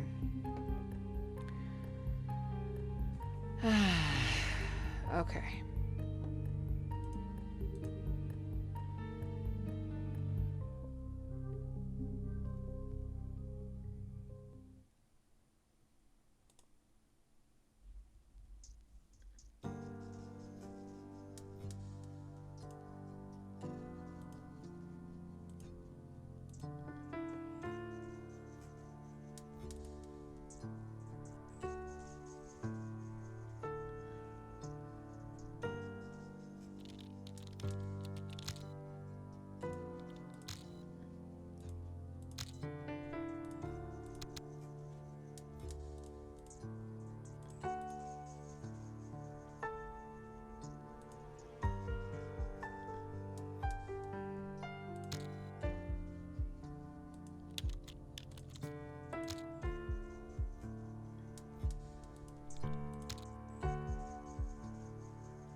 Okay, I'm going to do a controversial opinion because me going to get help to dig them out affected my health, and I need to survive.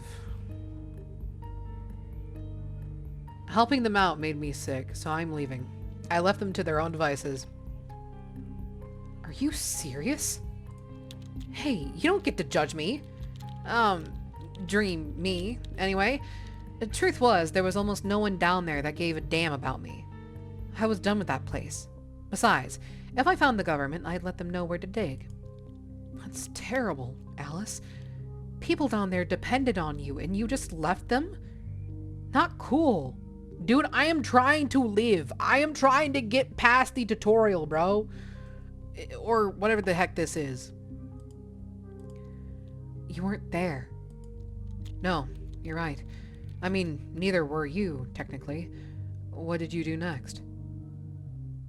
I just wanted to get out of town. What did it look like? The streets? Awful. Okay.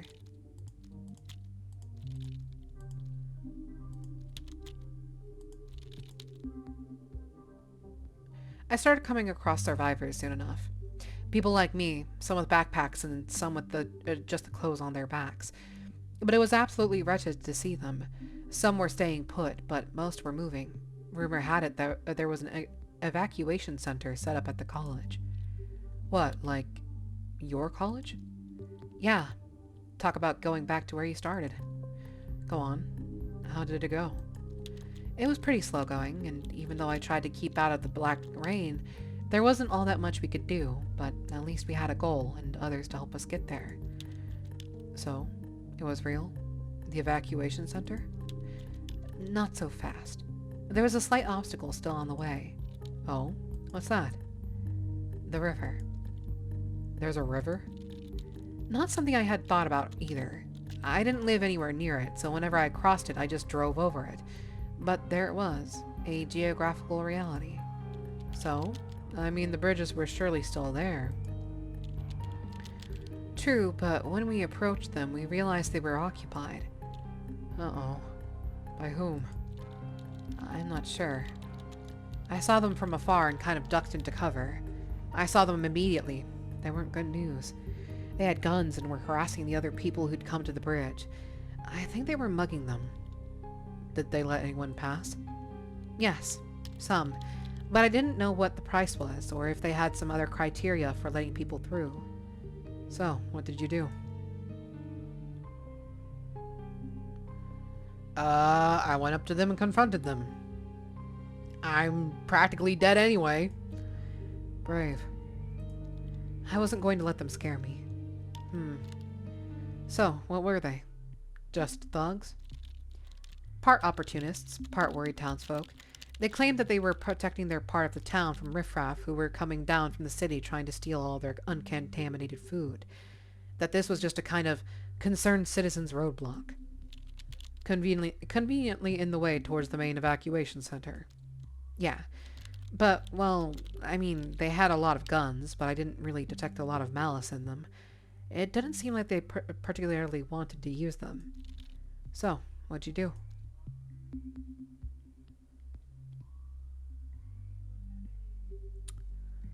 I told them I had enough food and didn't need to steal theirs. I opened my backpack and showed them my food, although it felt like a monumentally foolish thing to do. Still, if they wanted to rob me, they had all the guns anyway. So it glitched out and showed me this dialogue. That is weird. Just as I was going through, one of them stopped me and asked if I had any more than that. I knew they were actually highwaymen. Bastards. I didn't really have a lot of leeway for lying or being creative, not with all those guns around me. The bastard grabbed my pack when I remained quiet and looked through it. Under the eyes of his boss, he emptied out everything but one day's meager provisions, calling it a bridge tax. Shithead.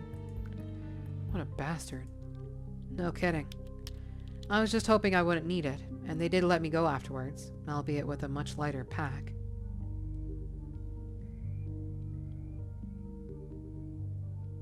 So, the evacuation center. My college. I'm not surprised I dreamed about it. It's like at the center of my life right now. It was still, in the dream, a big part of my life. That's where I worked, after all. Is this the part where the dream turns weird and the college starts sprouting legs and begins smoking a hookah or something? Unfortunately, no. That would have been a pretty welcome respite. Even so, it must have been a respite. Proof that society survived, the United States weren't completely obliterated, etc., etc. Speaking of, what did happen to everyone? I don't know. Everything was still rather hazy. News was sporadic and often hearsay. There was a lot of talk about a missile defense system that no one knew we even had, that had apparently managed to shoot down something akin to 90% of all enemy missiles. Wishful thinking. Based on what I was seeing, I don't really see the difference. 10% was clearly more than enough to wreak unimaginable. 10% was clearly more than enough to wreak unimaginable havoc. Hell, 1% would have probably been enough. Anyway, go on. I want to get to the end. What happened at the center? At the gates, there was a screening process going on. A big plastic corridor where we were all told to undress and go through this super cold shower, after which men in gas masks and plastic coverings ran a Geiger counter over us. Seriously? So, what happened? There were 2 doors at the end of the corridor, beyond the men in masks with guns. Whenever their Geiger counters frazzled and complained, you went right. Whenever it was quiet, you went left. I went left. After the check, they gave us new threads. Honestly, they mostly looked like prison garb, but at least they were not radioactive. All of our old stuff would be disposed of. I think they just gave them to the poor people going out right. I saw them through the fence, heading off to God knows where in their old clothes, many of them too tired, too sick to even walk upright. That's really sick. I can't even imagine how many millions of casualties they had to deal with. I suppose this was just them being pragmatic. Ugh. Anyway, what earthly paradise were you led to then? They had set up shelters for us in the dorms and in some of the lecture halls. Indoors with proper protection and daily washing and clean food. We were scheduled to stay there for just a little while until they could relocate us somewhere safer. It all seemed very organized, in control. So, was Ches and his sister there? No. I searched, harboring some vague hope that maybe they'd made it, but no. I suppose it was a long shot anyway. Still, not an unhappy ending, I suppose. Was it the end? No. No, it wasn't. Do go on. Did you rebuild society or something? How much longer is this dream? Should we maybe continue tomorrow, like a part 2 or something? No. It's almost over, but this is when it gets weird. Remember that music I heard on the radio before falling asleep? Yep. So, I was taking a walk between buildings and enjoying the fine weather. Since they had given a Fallout all clear, they sprayed the lawns daily and checked them for rats, when I heard it again. Kind of like you'll turn the sound of thunder into explosions in a dream? No. Or maybe. Actually, yes. That's not a bad analog. The music was a connection between the dream and the real world. When I heard it, it was like I suddenly remembered that I once had the dream I was currently having. I remember in the dream thinking of how incredibly unlikely that was. It was weird, okay? Dreams are weird. So, the music. Where did it come from? It came from the admin building. It's this big place with the rector's office and a bunch of other offices. No teaching spaces, off to the side a bit closer to the stadium. I shouldn't have heard it by any means, yet somehow I did. I walked closer, but that building wasn't a part of our turf. The doors were all under lock and key, and there was a fence cutting off the main entrance, but I knew it can open from there. I don't know what that is. Or as it came. Probably knew it came from there. Okay, so what'd you do? I just knew there was some connection there. Some truth hidden in those tunes. Something that would allow me to wake up from this nightmare. Because that's what it was. Every single aching, painful, awful moment of it. But it was beyond locked doors, inside a building presumably filled with men with guns. You got this far. Was there really nothing you could do? Well, since I worked out of it, I did happen to know of a smallish security flaw in its construction. Or, it wasn't actually that I happened to know about it. It was more like I had consciously decided to look for ways to break in when I first started working there. Exactly in order to allow myself to get in when I need to. I am not sure if that makes any sense. You retro-antenna actively re-remembered in your dream that you had this dream and therefore changed your life in order to have the keys when you had the dream again? Or when it happened in real life? Exactly. This is the weirdest goddamn dream, and I have had a lot of weird dreams. Anyway, what next? Mic off.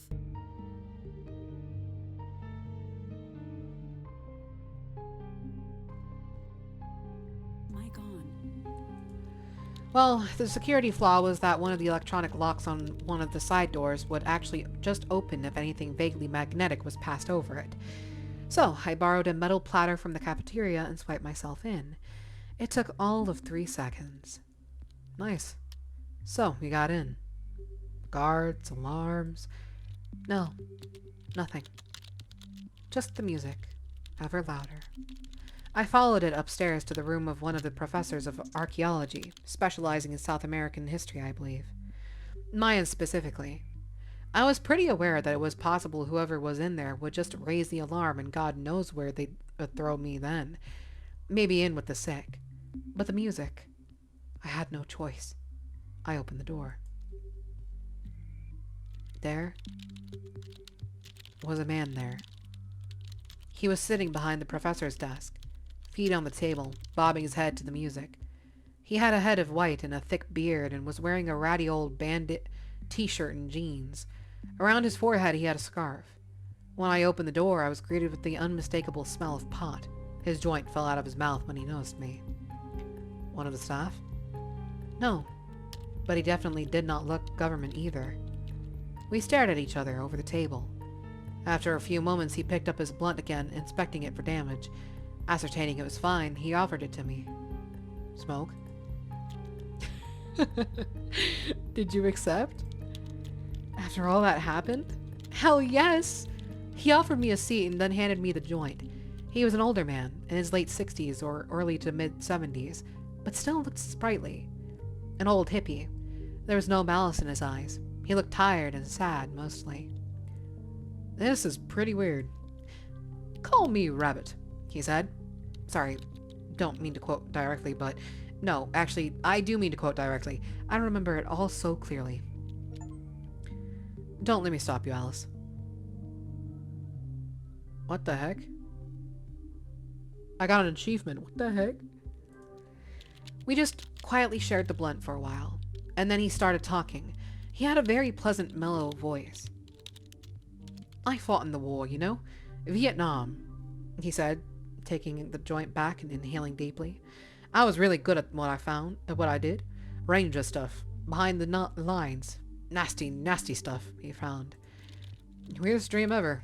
You sure it wasn't a member of staff? I'm sure. He just continued, ignoring my apparent confusion. When I got back, I was pretty messed up. Everyone hated me, too. I couldn't understand it.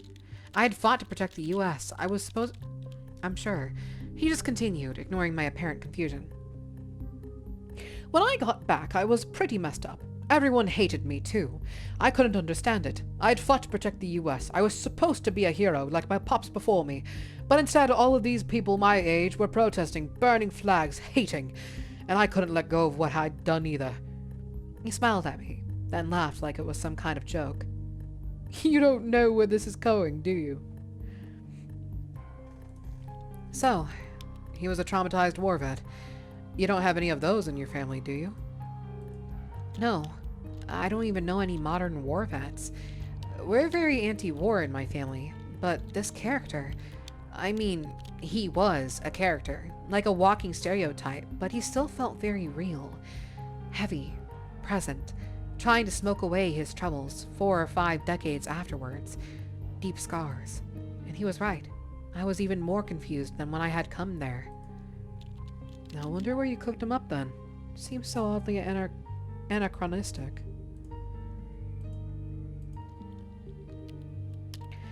This is when he leaned in under the table and took out 2 things. One was safe, one of those small portable ones, this one with a 4-digit PIN code. The other was a heavy, ancient-looking 1911 semi-automatic handgun.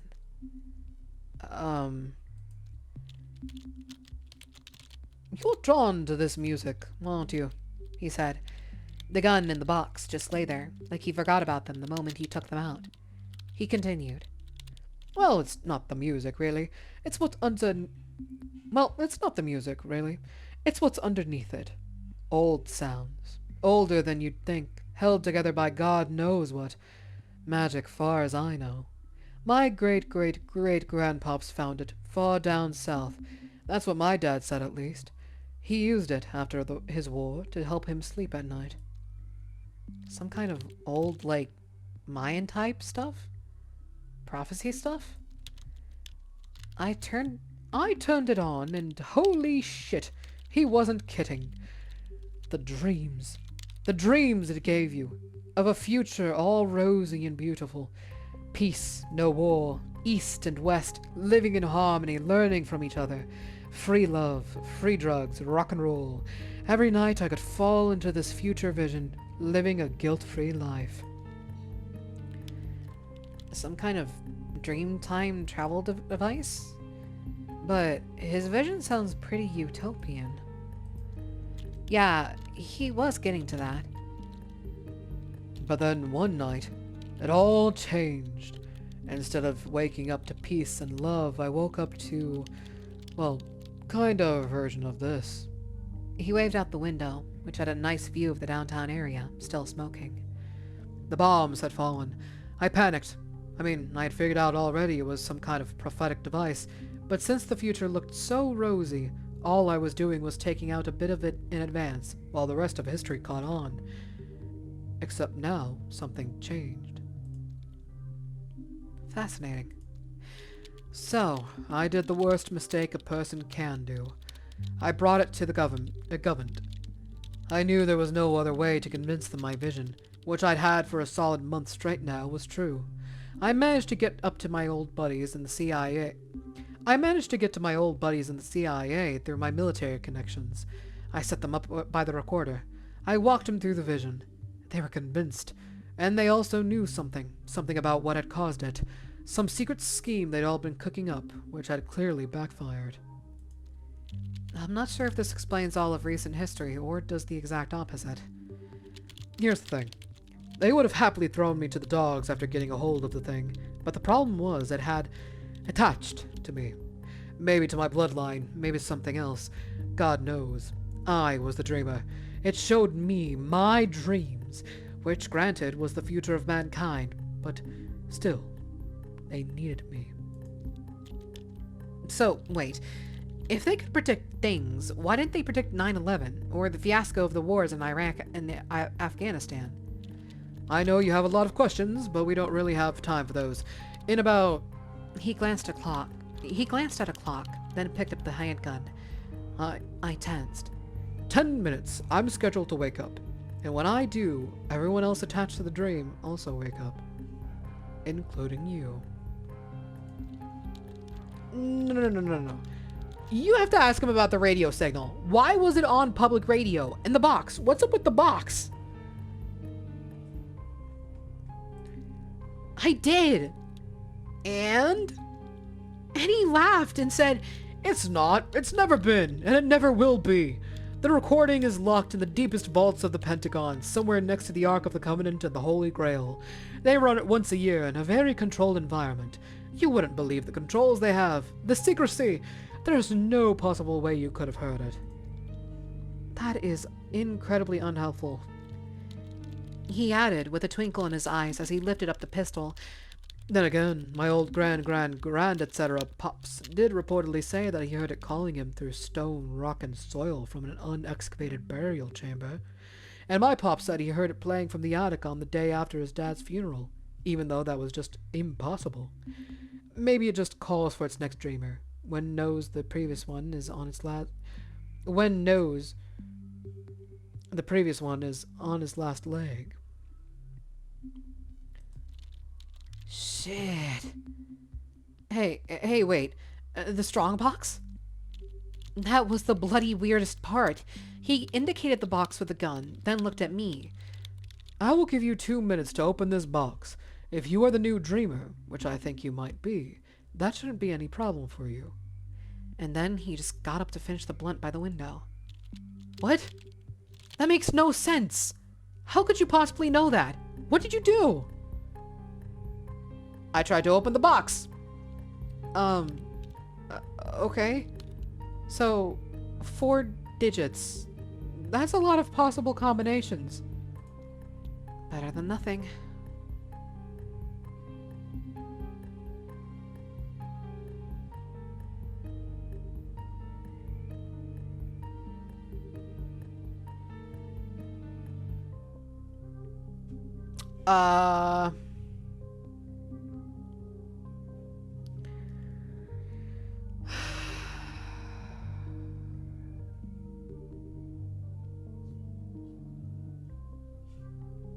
The thing is, I didn't get any numbers from what I know from any of the previous situations. So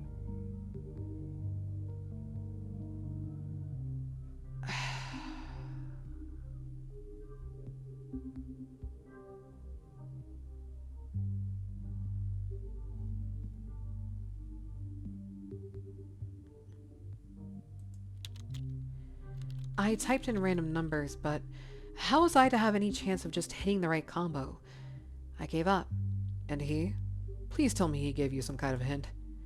Well, he said a weird thing. He said, and I quote, "Once you know the code, you will never unknow it." And then he laughed like it was the funniest thing. I had no idea how to react to that. And then? And then he brought the gun up to his temple and fired. Holy shit! And then I woke up. Wow. Okay. That was quite some dream. I'm not sure that was a dream. What do you mean by that? I don't think it was either. So, what was it then? Prophecy? We're all going to die? No, I think I just saw a test. Maybe of their missile shield? Who knows what they use it for? Whatever it is, it's about as top secret as it can get. This is crazy. I'm almost starting to believe it. What did he mean by calling it Dreamer? I don't know. All I know is that I have to find him again. Rabbit. Before they find me. Why would they look for you? And who's they, anyway? Because they need a dreamer. But I have this feeling that this is not what the thing was meant for. Rabbit knows it too. There's something else. Something else than manufacturing monstrous future scenarios that may any day come true once they perfect the formula? Whatever else could such power be used for? Funny. I don't know yet. But I intend to find out. It almost feels like I've already... Wait. What? Nothing. Nothing. Just for a second, it felt like I heard it again. The music.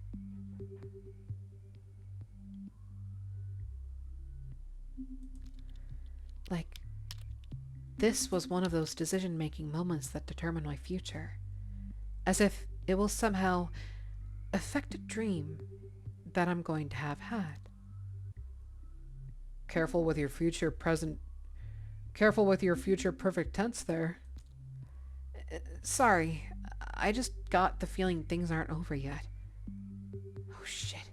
Someone's at the door. BRB. Okay. Alice? Alice? Are you there? God damn it. Oh my god. I managed to get past the first chapter. Oh. Thank the Lord.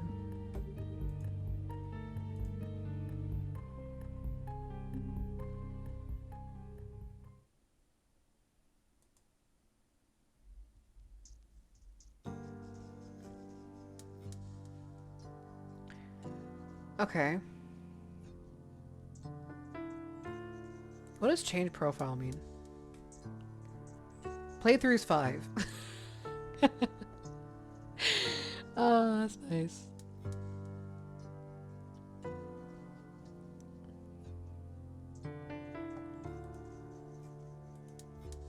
How do I get out the profiles?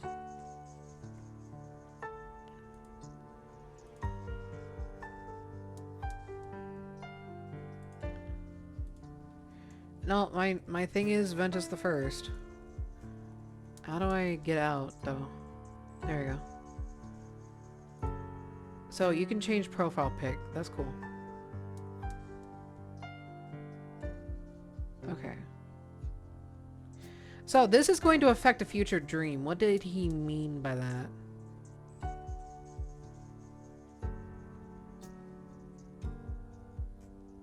So, I need to figure out the code. How would one go about figuring out the code?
Okay, I'm gonna try something else. So, so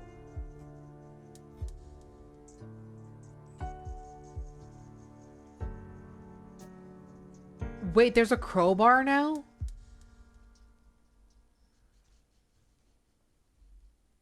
What the fuck?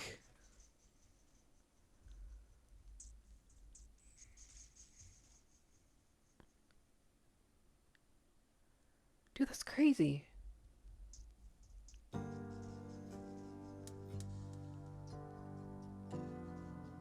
Hopefully that's permanent, or else this is gonna get really awkward. Um,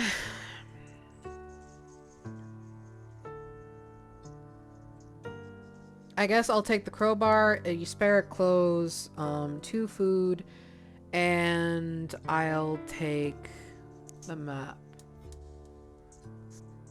And I can't take the radio, but that is okay, because I don't think I need the radio. So, I'm going to take the clothes, because I'm trying to see if I can... I'm gonna try to see if I can survive the gasp of air, of dust in my face. Hold on 1 second. A crowbar? Did you say you brought a crowbar? Yes. Actually, that is weird. I was packing my stuff when I suddenly remembered I bought a crowbar at some point. Years ago. I know, it's weird remembering doing something in the future that I will do in the future, but because I sure as hell don't own any crowbars. I don't think a lot of people do. It's a pretty specialized tool unless you're a farmer. Well, I did say it was a pretty special dream. Serious question. Why didn't you just bring your entire... Okay.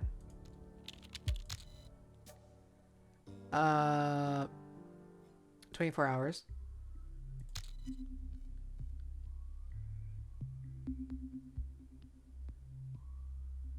Oh, no. Did I still cough out shit? I took my bag and left.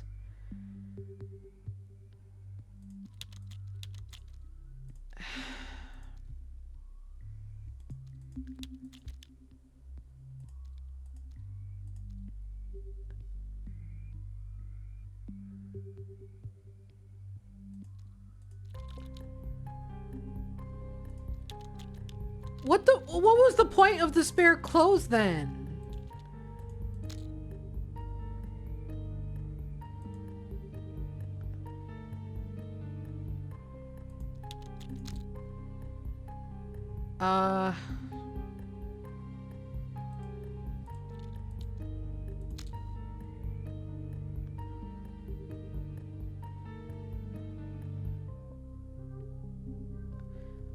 Maybe if I go to another bridge? And let's just say the other bridges didn't have similar setups. Seems like a likely thing to do. I was willing to take the chance. I wasn't going to tangle with a group of armed men, even if I lost some time. How much time did you lose? There's actually not much else to say. Huh? Okay.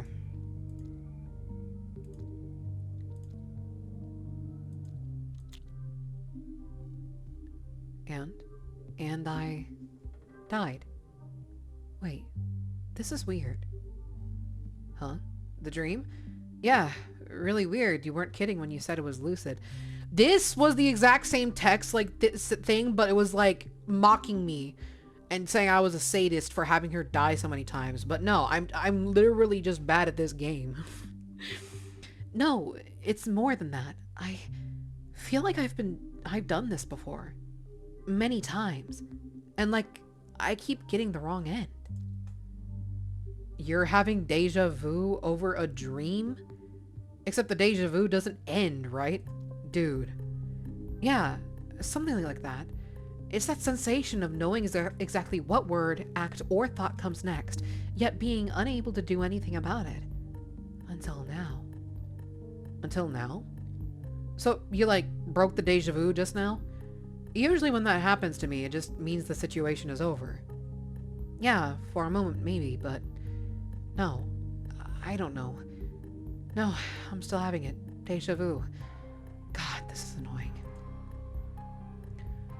Well, maybe you'll dream it next night again anyways. That's the good thing with dreams. You can always dream them again. I don't... You already said that. I think I'm going crazy.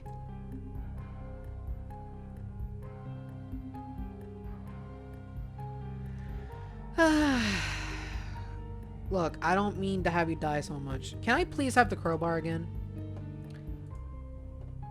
I'm gonna be sad if I don't.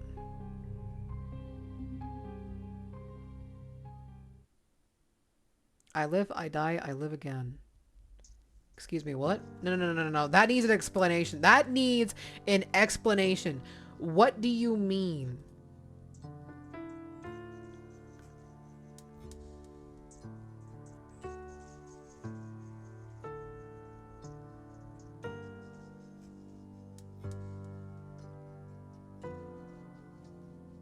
Explore the many ways you can die during the post-apocalypse. Oh.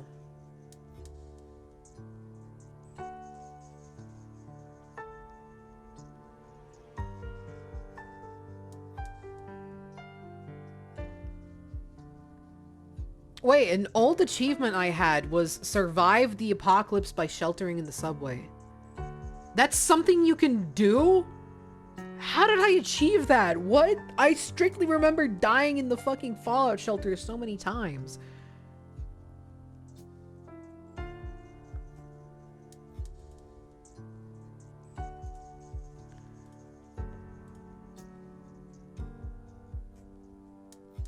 Okay.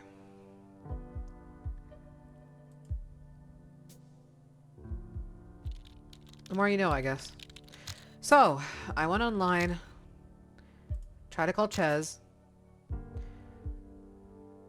I needed to think about my options.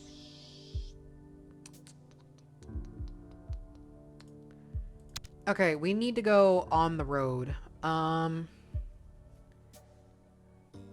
So the clothes did nothing for me. So I'm gonna take these. Do I need the radio?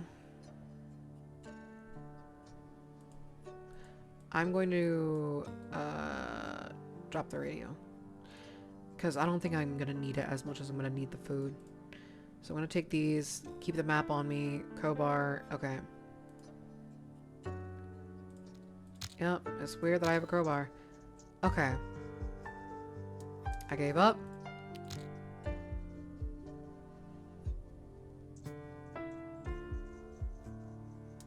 Need to get out of town. I'm going to try to steal his motorcycle.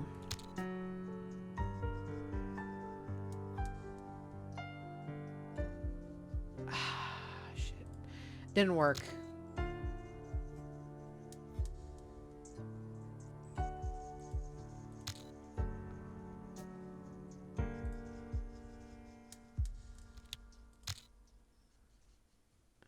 Dang it.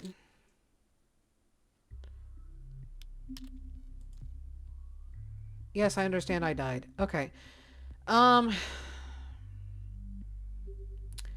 There's some way I can use this crowbar. I'm trying to figure out what would be a hypothetical situation in which the crowbar could be useful. I'm about to get this achievement just by the pure fact that I'm dying all the time. I'm not trying to get this achievement. That's the fun part. I'm trying to literally play the game. Okay, I'm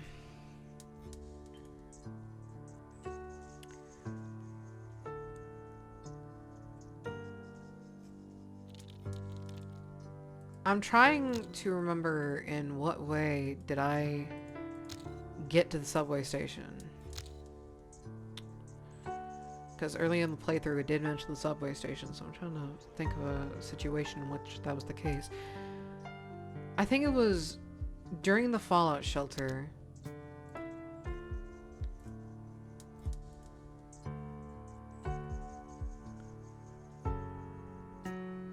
Took the crowbar. I need the flashlight. That's why.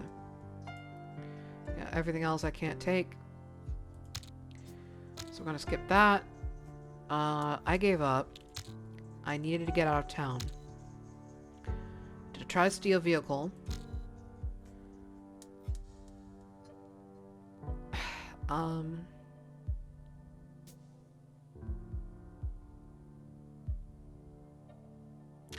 I think it was at this point I walked, continued.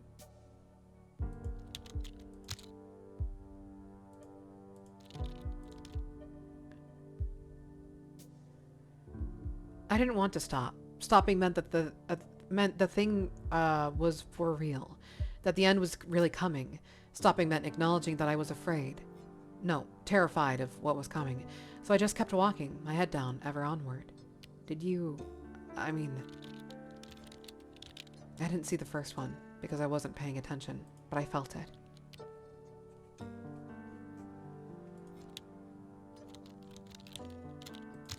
How do I get to the subway station?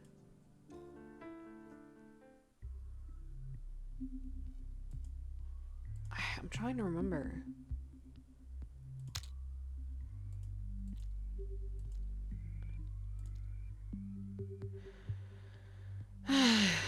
Okay, this is a series of situations in which I need to play through the thing to get the passcode to figure out how to go forth. Because the crowbar is meant for something. I'm not sure what.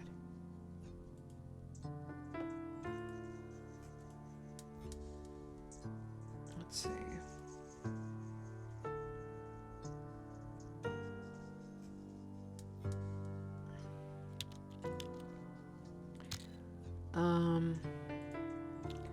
Went online, tried to call Ches. The Fallout shelter seemed the best option.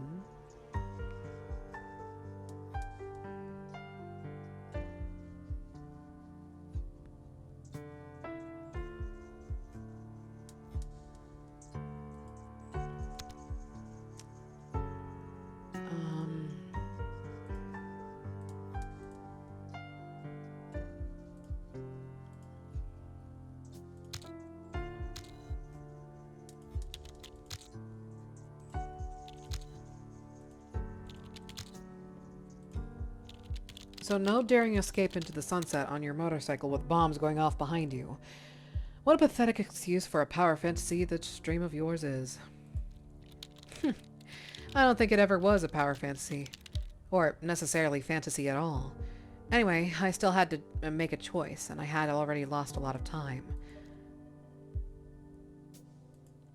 Uh-huh.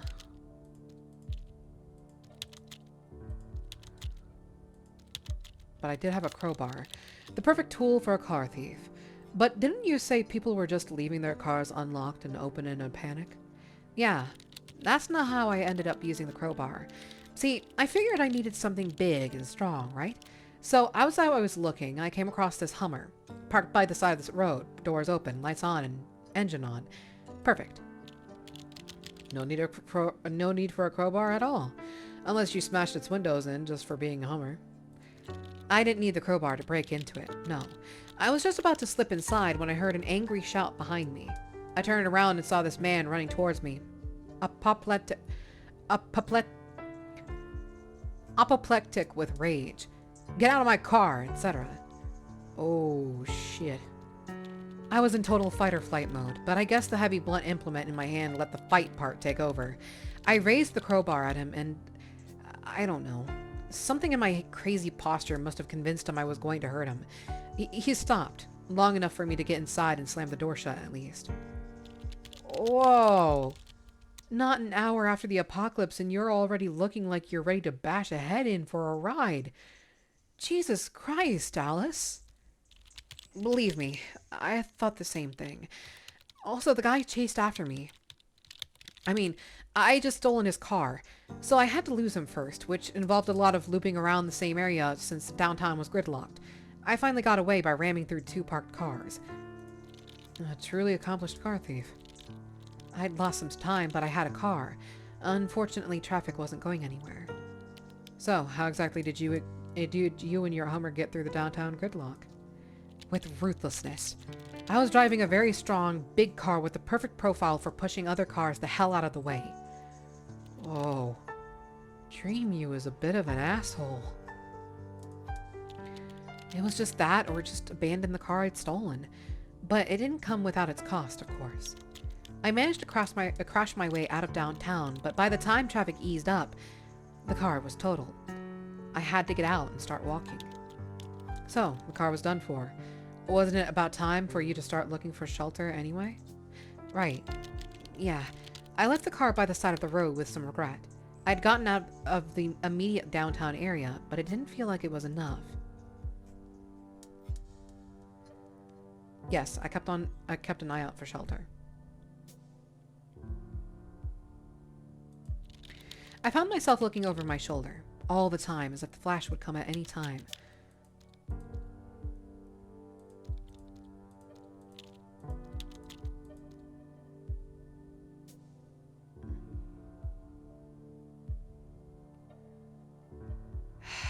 Fuck.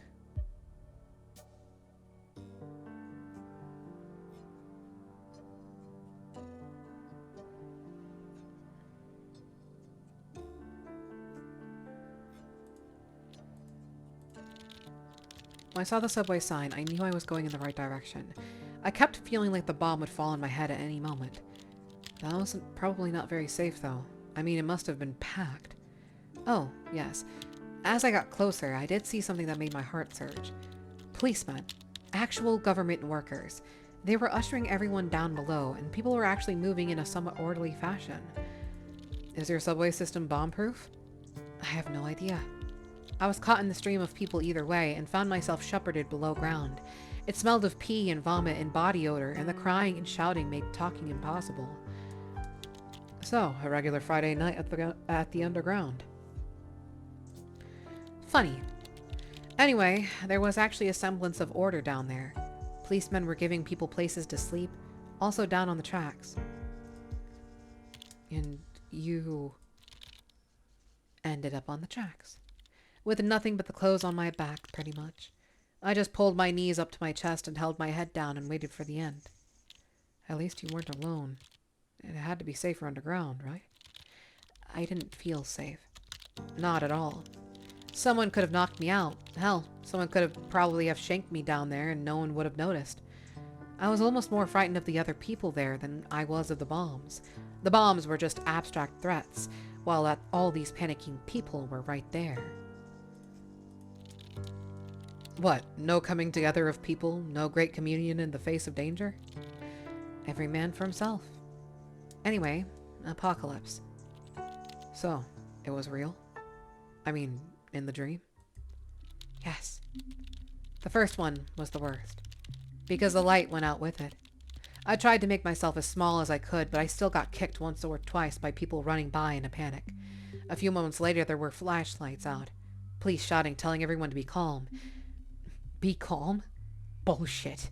The lights were out and was completely, utterly pitch dark. The first one. There were more. I lost count.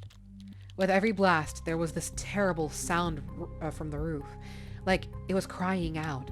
Small pieces of it rained down with every rumble, and we all responded to its cry. Jesus Christ. Did the roof hold? It groaned. Rocks tumbled down. Someone got hit by one big enough to hurt, and they cried out. I don't think the station was very far underground at all, and it hadn't been designed with bombings in mind. That must have been pretty harrowing.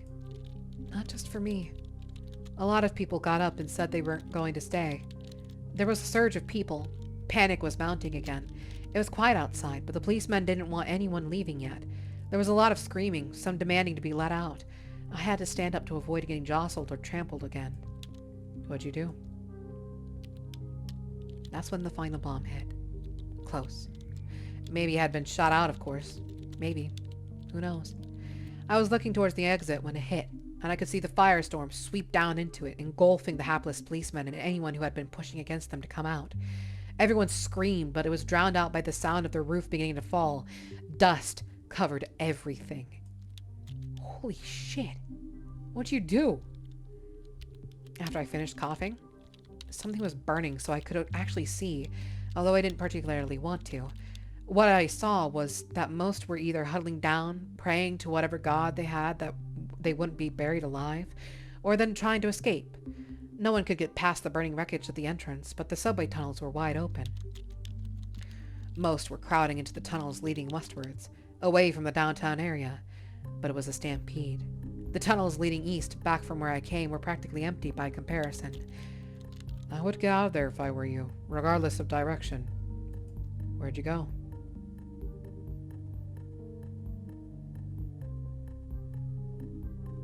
I didn't want to tangle with the crowd. I went east. I rushed into the east tunnel, heedless of what came behind me. As I ran, I heard the collapse of the subway station behind me, and I saw it as all light went out. Oh, shit. Good you got out of that one. Yeah. I had a flashlight. Thank God. As I shone it around the tunnel, I realized to my amazement I was the only one who'd ran into it. Maybe others had run into the parallel one, but I was alone here. I went back to the tunnel collapse, but it was just an insurmountable barrier of concrete and rebar. On the other side of which you might have been. Well, I don't know if where I was much better. What if all the stations had collapsed? What if I was trapped in this tunnel? And wasn't that a hell of a lot more likely the closer to ground zero you get?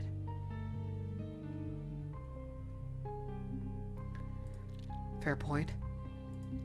The thing was, I knew this line. This was my line, and the next stop was my stop. So, right back to zero.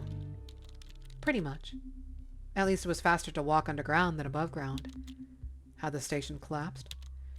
Take a wild guess. Of course it had. That's not good. There was a small pile blocking the entrance here, but I shone my flashlight all over it, climbing up as high as I could until I saw something amazing.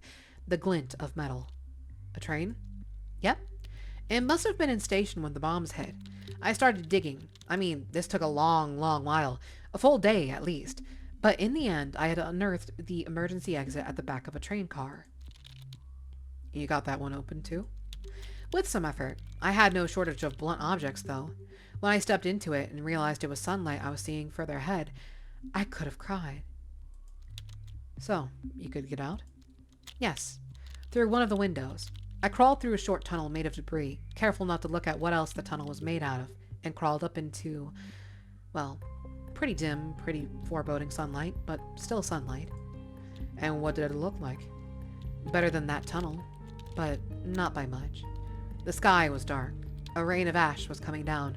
The city was burning, scorched, ruined. A bit like me, probably, crawling out of that hole.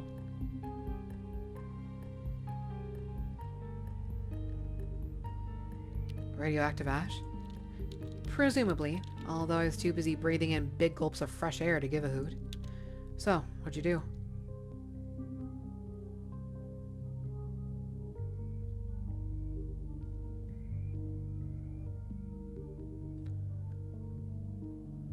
The same thing I had set out to do in the first place, get the hell out of town.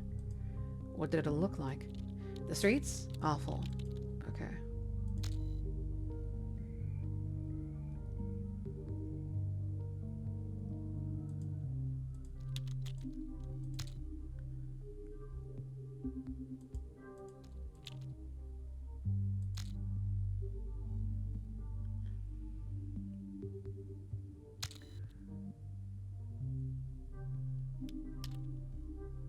Wait, how did I die? What?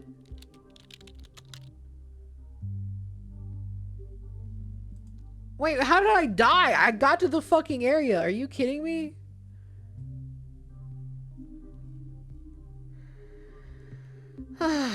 Okay.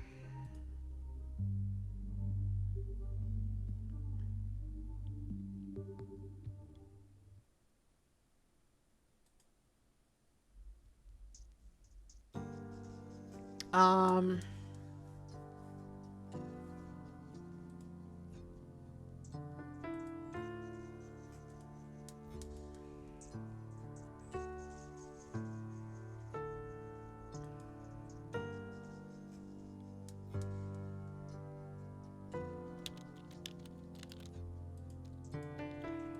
All right.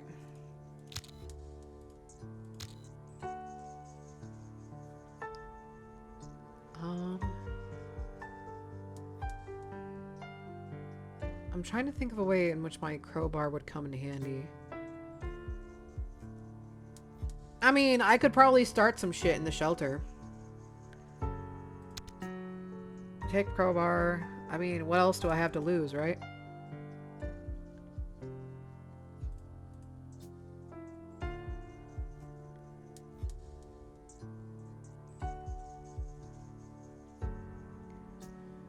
I'm gonna take the map. Okay. So, I'm going to start a fight with the queen bitch.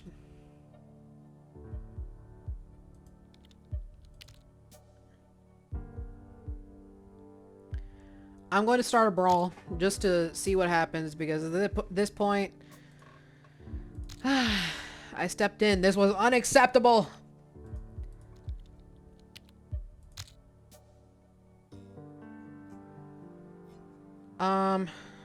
No, I back down.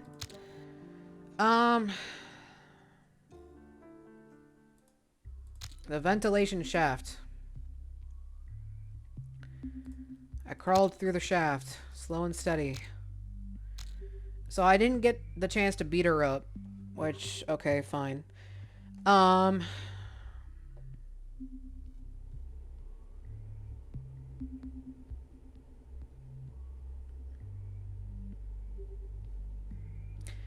Okay, let me see if, like, I have a group of people going on right now.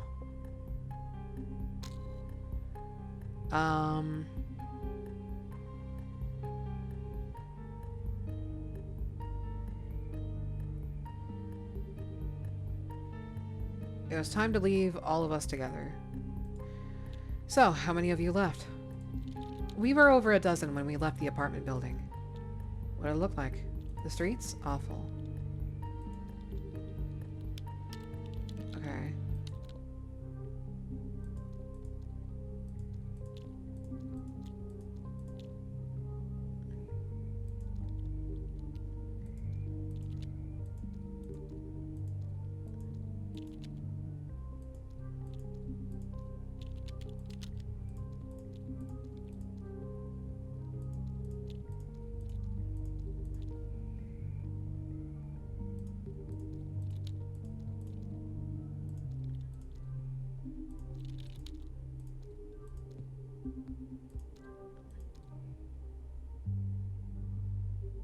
And there was nothing they could do about it.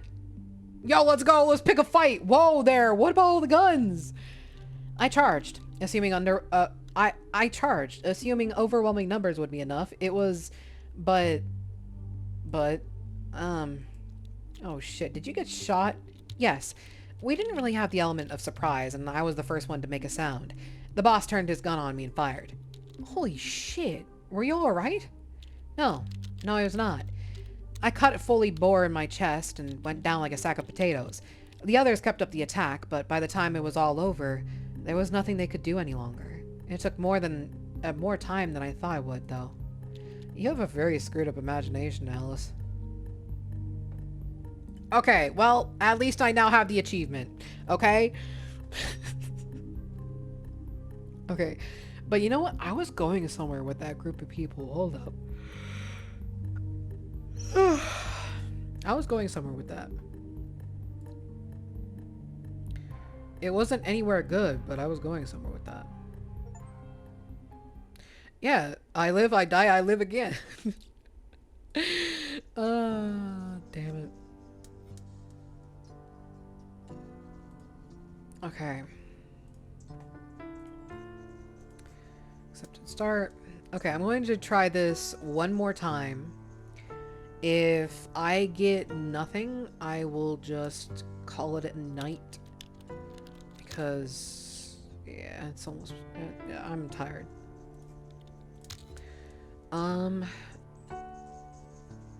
Try to call Ches. Fallout shelter seemed like the best choice. Crowbar, flashlight, 2 food, and I believe is the map. There we go. So we're gonna exit, get out of here, try talking my way in, take her up on her offer.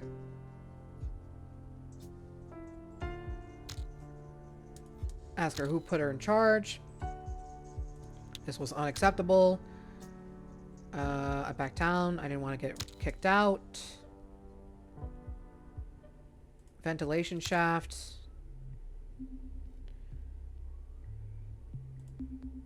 Okay. Slow and steady.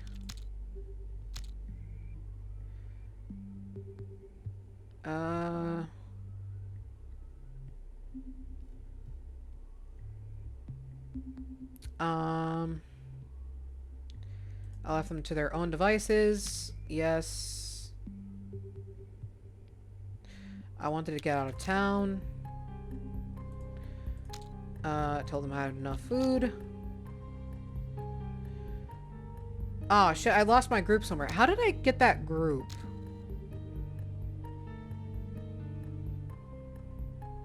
Wait, why am I back here again? I tried to talk to him. I ignored the box. I wasn't going to waste time trying to guess a 4-digit code, and tried to ask him more questions. How is he playing the song now if it was locked away somewhere? Was this all true? Was the world really ending soon? Where could I find him? Sensible questions. He turned around and smiled and said, "The answers are all in that box. In this world or next, or the one after that." He plain refused to say anything else. The 10 minutes were ticking down. What did you do? I got out of there. I didn't want to stay around. I told you how real the dream felt, and even though the music made me pretty sure it was, in fact, all just a dream, there was something about standing in the room with a man with a gun that I didn't quite like. But, so many questions. Oh well, did you manage to get out? Just as I was leaving, Rabbit turned towards me. It's no use, but I like how you keep fighting, so I'll give you a hint. You're looking for names and numbers. He winked.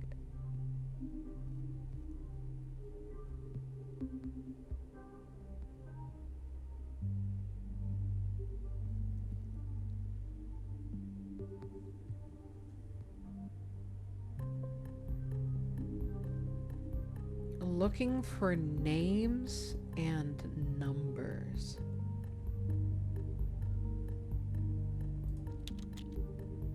What the hell did he mean by that? So she is 3. H is A, B, C, D, E, F, G, H. That is 8. She's 3. He's 8.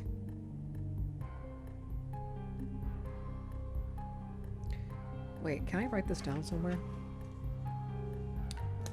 Okay.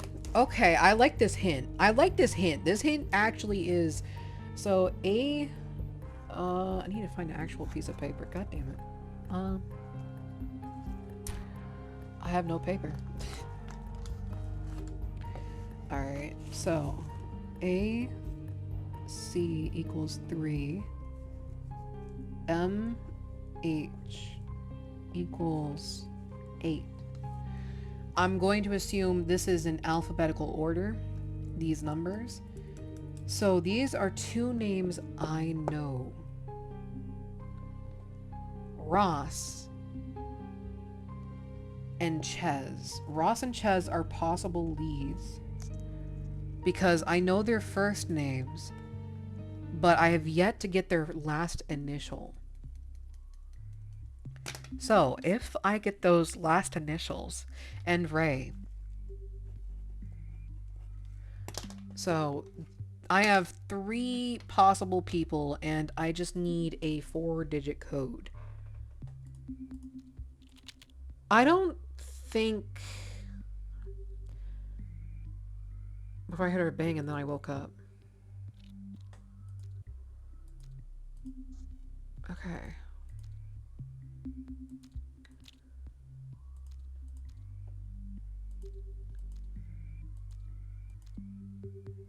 Alright, so I did get a hint. This is a good thing to drop it off on. So I just need to figure out their different situations. But I will call it a day because I'm tired. It's long. I did a lot of reading. So yeah. Thank you for stopping by. And I will see you later.